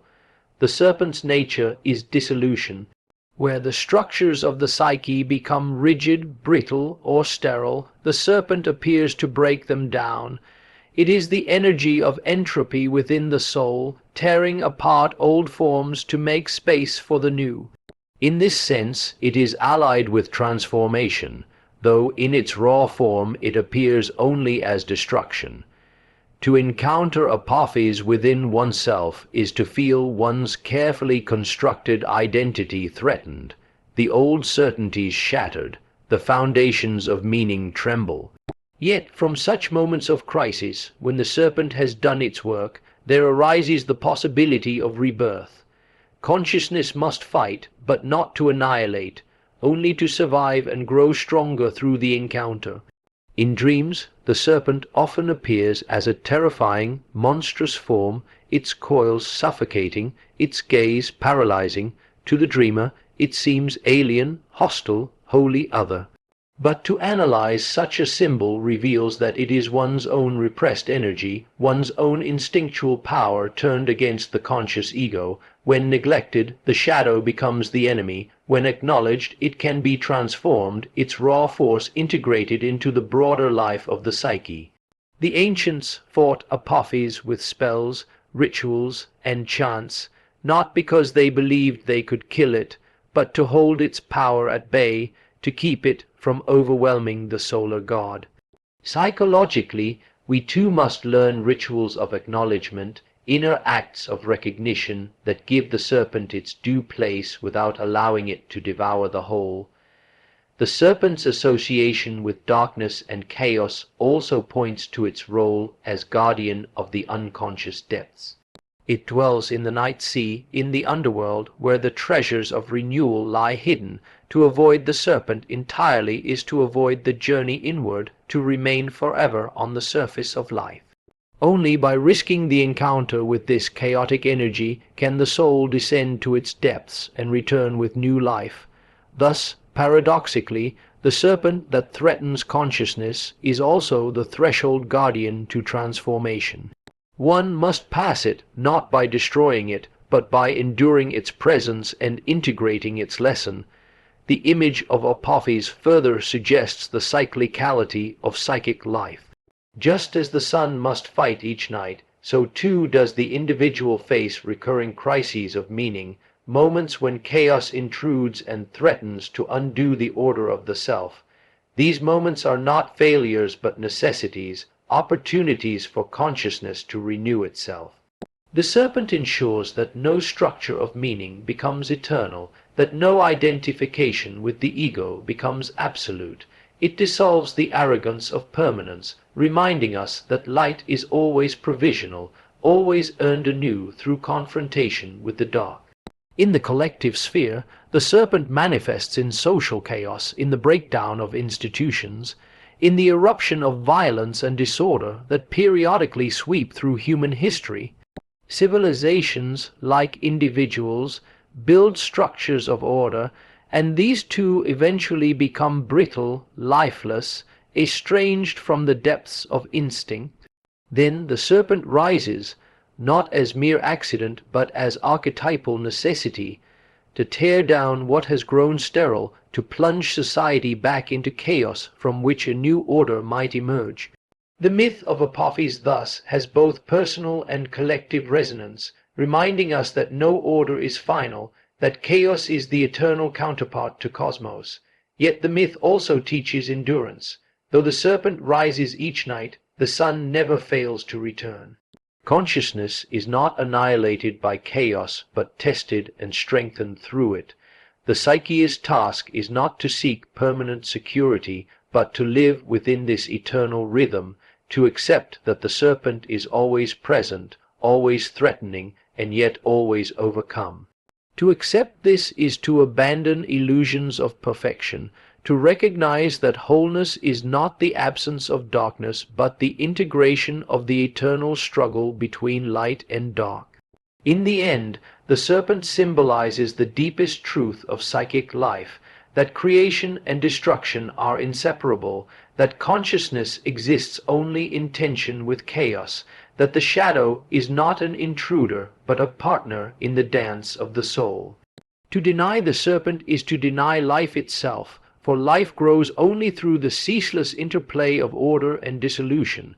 The sun's bark sails on, not because the serpent is slain once and for all, but because the struggle itself is eternal, and in that struggle lies the meaning of existence. Thus, when one dreams of serpents, when one feels the stirring of chaotic energies within, one should not recoil in fear alone. One should recognize that the serpent is the ancient adversary and companion of the soul, that it rises not to destroy utterly, but to challenge, to demand renewal, to strip away what is false and brittle. The task is to confront it, to endure its gaze, to withstand its coils, and to emerge on the other side with a consciousness tempered by struggle, strengthened by the very chaos that sought to devour it. In this way, the serpent becomes not merely the enemy, but the necessary shadow that ensures the ongoing vitality of the light. Beneath the ancient sands lies not only the buried monuments of a vanished civilization, but the symbols of our own inner life, veiled, covered over, forgotten by the shifting dunes of time. To look upon the desert is to see a vast field of concealment, where what has once lived lies hidden beneath layers of silence. Yet just as the archaeologist bends to his task, brushing away the sand to reveal the carved stone, so too must the soul engage in the slow and painstaking labor of excavation. What lies beneath is not mere relic but the psyche itself, entombed in forgotten images, dreams, and memories, waiting to be uncovered. The sands are the unconscious. They shift and cover, preserving even as they conceal. What once was alive and vital in the psyche, when abandoned to forgetfulness, does not perish. It sinks beneath consciousness, hidden from daily view, yet capable of shaping life from its concealed position. The monuments of ancient Egypt remind us that nothing is truly lost. The gods of old still speak if we have ears to hear, and the symbols of forgotten ages arise again in dreams and fantasies. The work of excavation, therefore, is the work of remembering, of bringing what has fallen beneath the sands of unconsciousness into the clear light of awareness. This inner excavation is no easy task. The sands resist, they bury deeply, they cling to what they cover, they threaten to smother the excavator himself. One who dares to uncover the psyche must be willing to endure the dust, the weariness, the endless repetition of effort. For every grain removed reveals only more sand, and the treasure that lies beneath is not found at once. The psyche yields its hidden truth only to persistence, to patience, and to reverence for what lies concealed. When the archaeologist first enters a tomb sealed for millennia, he breathes the air of another age, stale yet potent, as though time itself were preserved there. In the same way, when the soul uncovers a buried complex or forgotten memory, it exhales the atmosphere of childhood or of long, past generations. We are suddenly in the presence of what feels both alien and familiar. This is the uncanny power of the unconscious. It contains the ancient within the present, the voices of the ancestors within the self. Excavation of the psyche uncovers not only personal forgotten experiences, but collective images that stretch back into the dawn of humanity. The monuments buried in sand bear inscriptions, hieroglyphs that speak in the language of the gods. So too does the unconscious communicate in a symbolic tongue. Dreams are hieroglyphs of the night, carved into the walls of the inner temple. To decipher them requires the same patient attention as reading the sacred script of the Nile. Each symbol is a key, but its meaning is not literal. The scarab, the sun, the serpent, all are forms of the psyche speaking to itself, whispering truths that cannot be spoken directly. To excavate the soul is to become a reader of these hieroglyphs, to restore their meaning to consciousness. Beneath the sand lie also dangers. The tombs were often sealed with curses, not merely to frighten intruders, but to signify the sacredness of what was enclosed. Likewise, the psyche guards its depths with resistances, with fear and dread. One does not enter the inner tomb lightly, for to disturb the buried past is to awaken powers that have long slumbered. Complexes rise like ancient guardians, overwhelming the intruder with emotions out of proportion to the present. It is as if the desert itself resists the digging, as if the unconscious seeks to protect its treasures from premature discovery. The laborer of the soul must be prepared to face such guardians, to endure their assaults without retreat, for only by passing them can one reach the inner chamber. In the burial chambers of Egypt, the pharaoh was placed with provisions for eternity, surrounded by gold, symbols of the divine, and images of the gods. In the psyche, too, what lies buried is often preserved in symbolic richness. Traumas, forgotten though they may be, are interred with the sacred images of protection. Repressed desires are guarded by fearsome taboos. To uncover them is to enter a place where life and death intertwine, where the finite ego meets the infinite depth. What emerges is not merely the personal past, but the eternal drama of soul, enacted in the hidden places of memory. The sands of the desert shift endlessly, and so too does the unconscious. Excavation is never final, for what is uncovered today may be covered again tomorrow. The psyche resists complete exposure. It prefers to veil itself, to speak obliquely, to reveal only in fragments. Thus the work is never finished. One removes layer after layer, always discovering more, never reaching the absolute foundation. Perhaps there is no final foundation, only the endless unfolding of depth upon depth. The task, then, is not to seek a final uncovering, but to participate in the eternal dialogue between concealment and revelation. The desert itself holds a paradox. It appears empty, barren, lifeless, and yet beneath its sands lies a civilization of immense vitality, hidden but not destroyed. The psyche too may appear barren when looked upon only from the surface. Modern man feels often that his life is devoid of meaning, his soul empty. Yet beneath that apparent emptiness lies a richness beyond imagining, the buried temples of the gods, the inner treasury of symbols waiting to be unearthed. To despair of life's meaning is only to gaze upon the desert without realizing what lies below. The inner excavation reveals that beneath the barrenness there is abundance, but one must also ask, why did the ancients allow their monuments to be buried? Why were the temples swallowed by sand, the tombs sealed, the images hidden? Perhaps this too is symbolic. For the psyche, what is buried is often that which could not be sustained in consciousness at the time. The sands of repression fall over experiences too painful or too overwhelming for the ego to bear.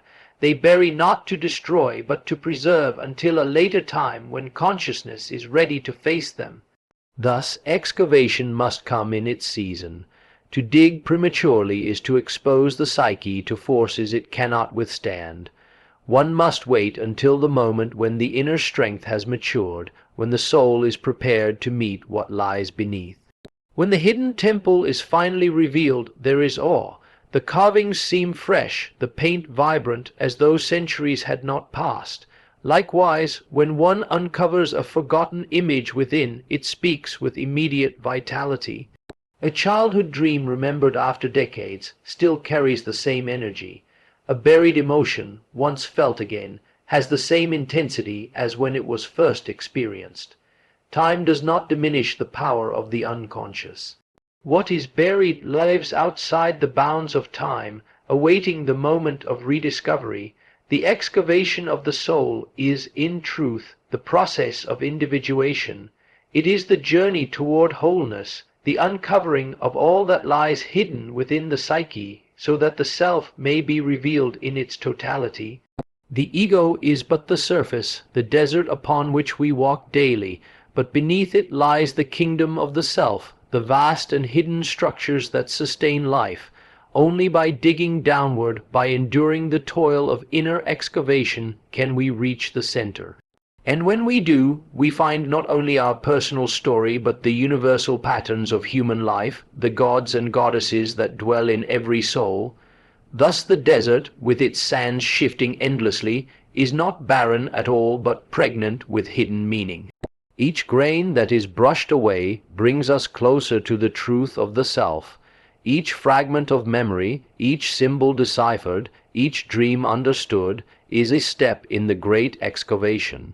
We become archaeologists of the soul, uncovering the monuments of our inner world, restoring to life what was buried, and recognizing that the true treasure is not the gold of the pharaohs, but the living image of the psyche itself, eternal beneath the sands of time. Now let us drift upon the still waters of our own deep night, guided by symbols cast in eternity. Here lies a living Egypt beneath each of us, not built of stone, but of memory, dream, and longing. Let us gently unearth our inner hieroglyphs, decipher the scarabs buried within, and awaken the Osiris of the self. For in this union of ancient soul and modern psyche we ascend, reborn in the light of our own consciousness.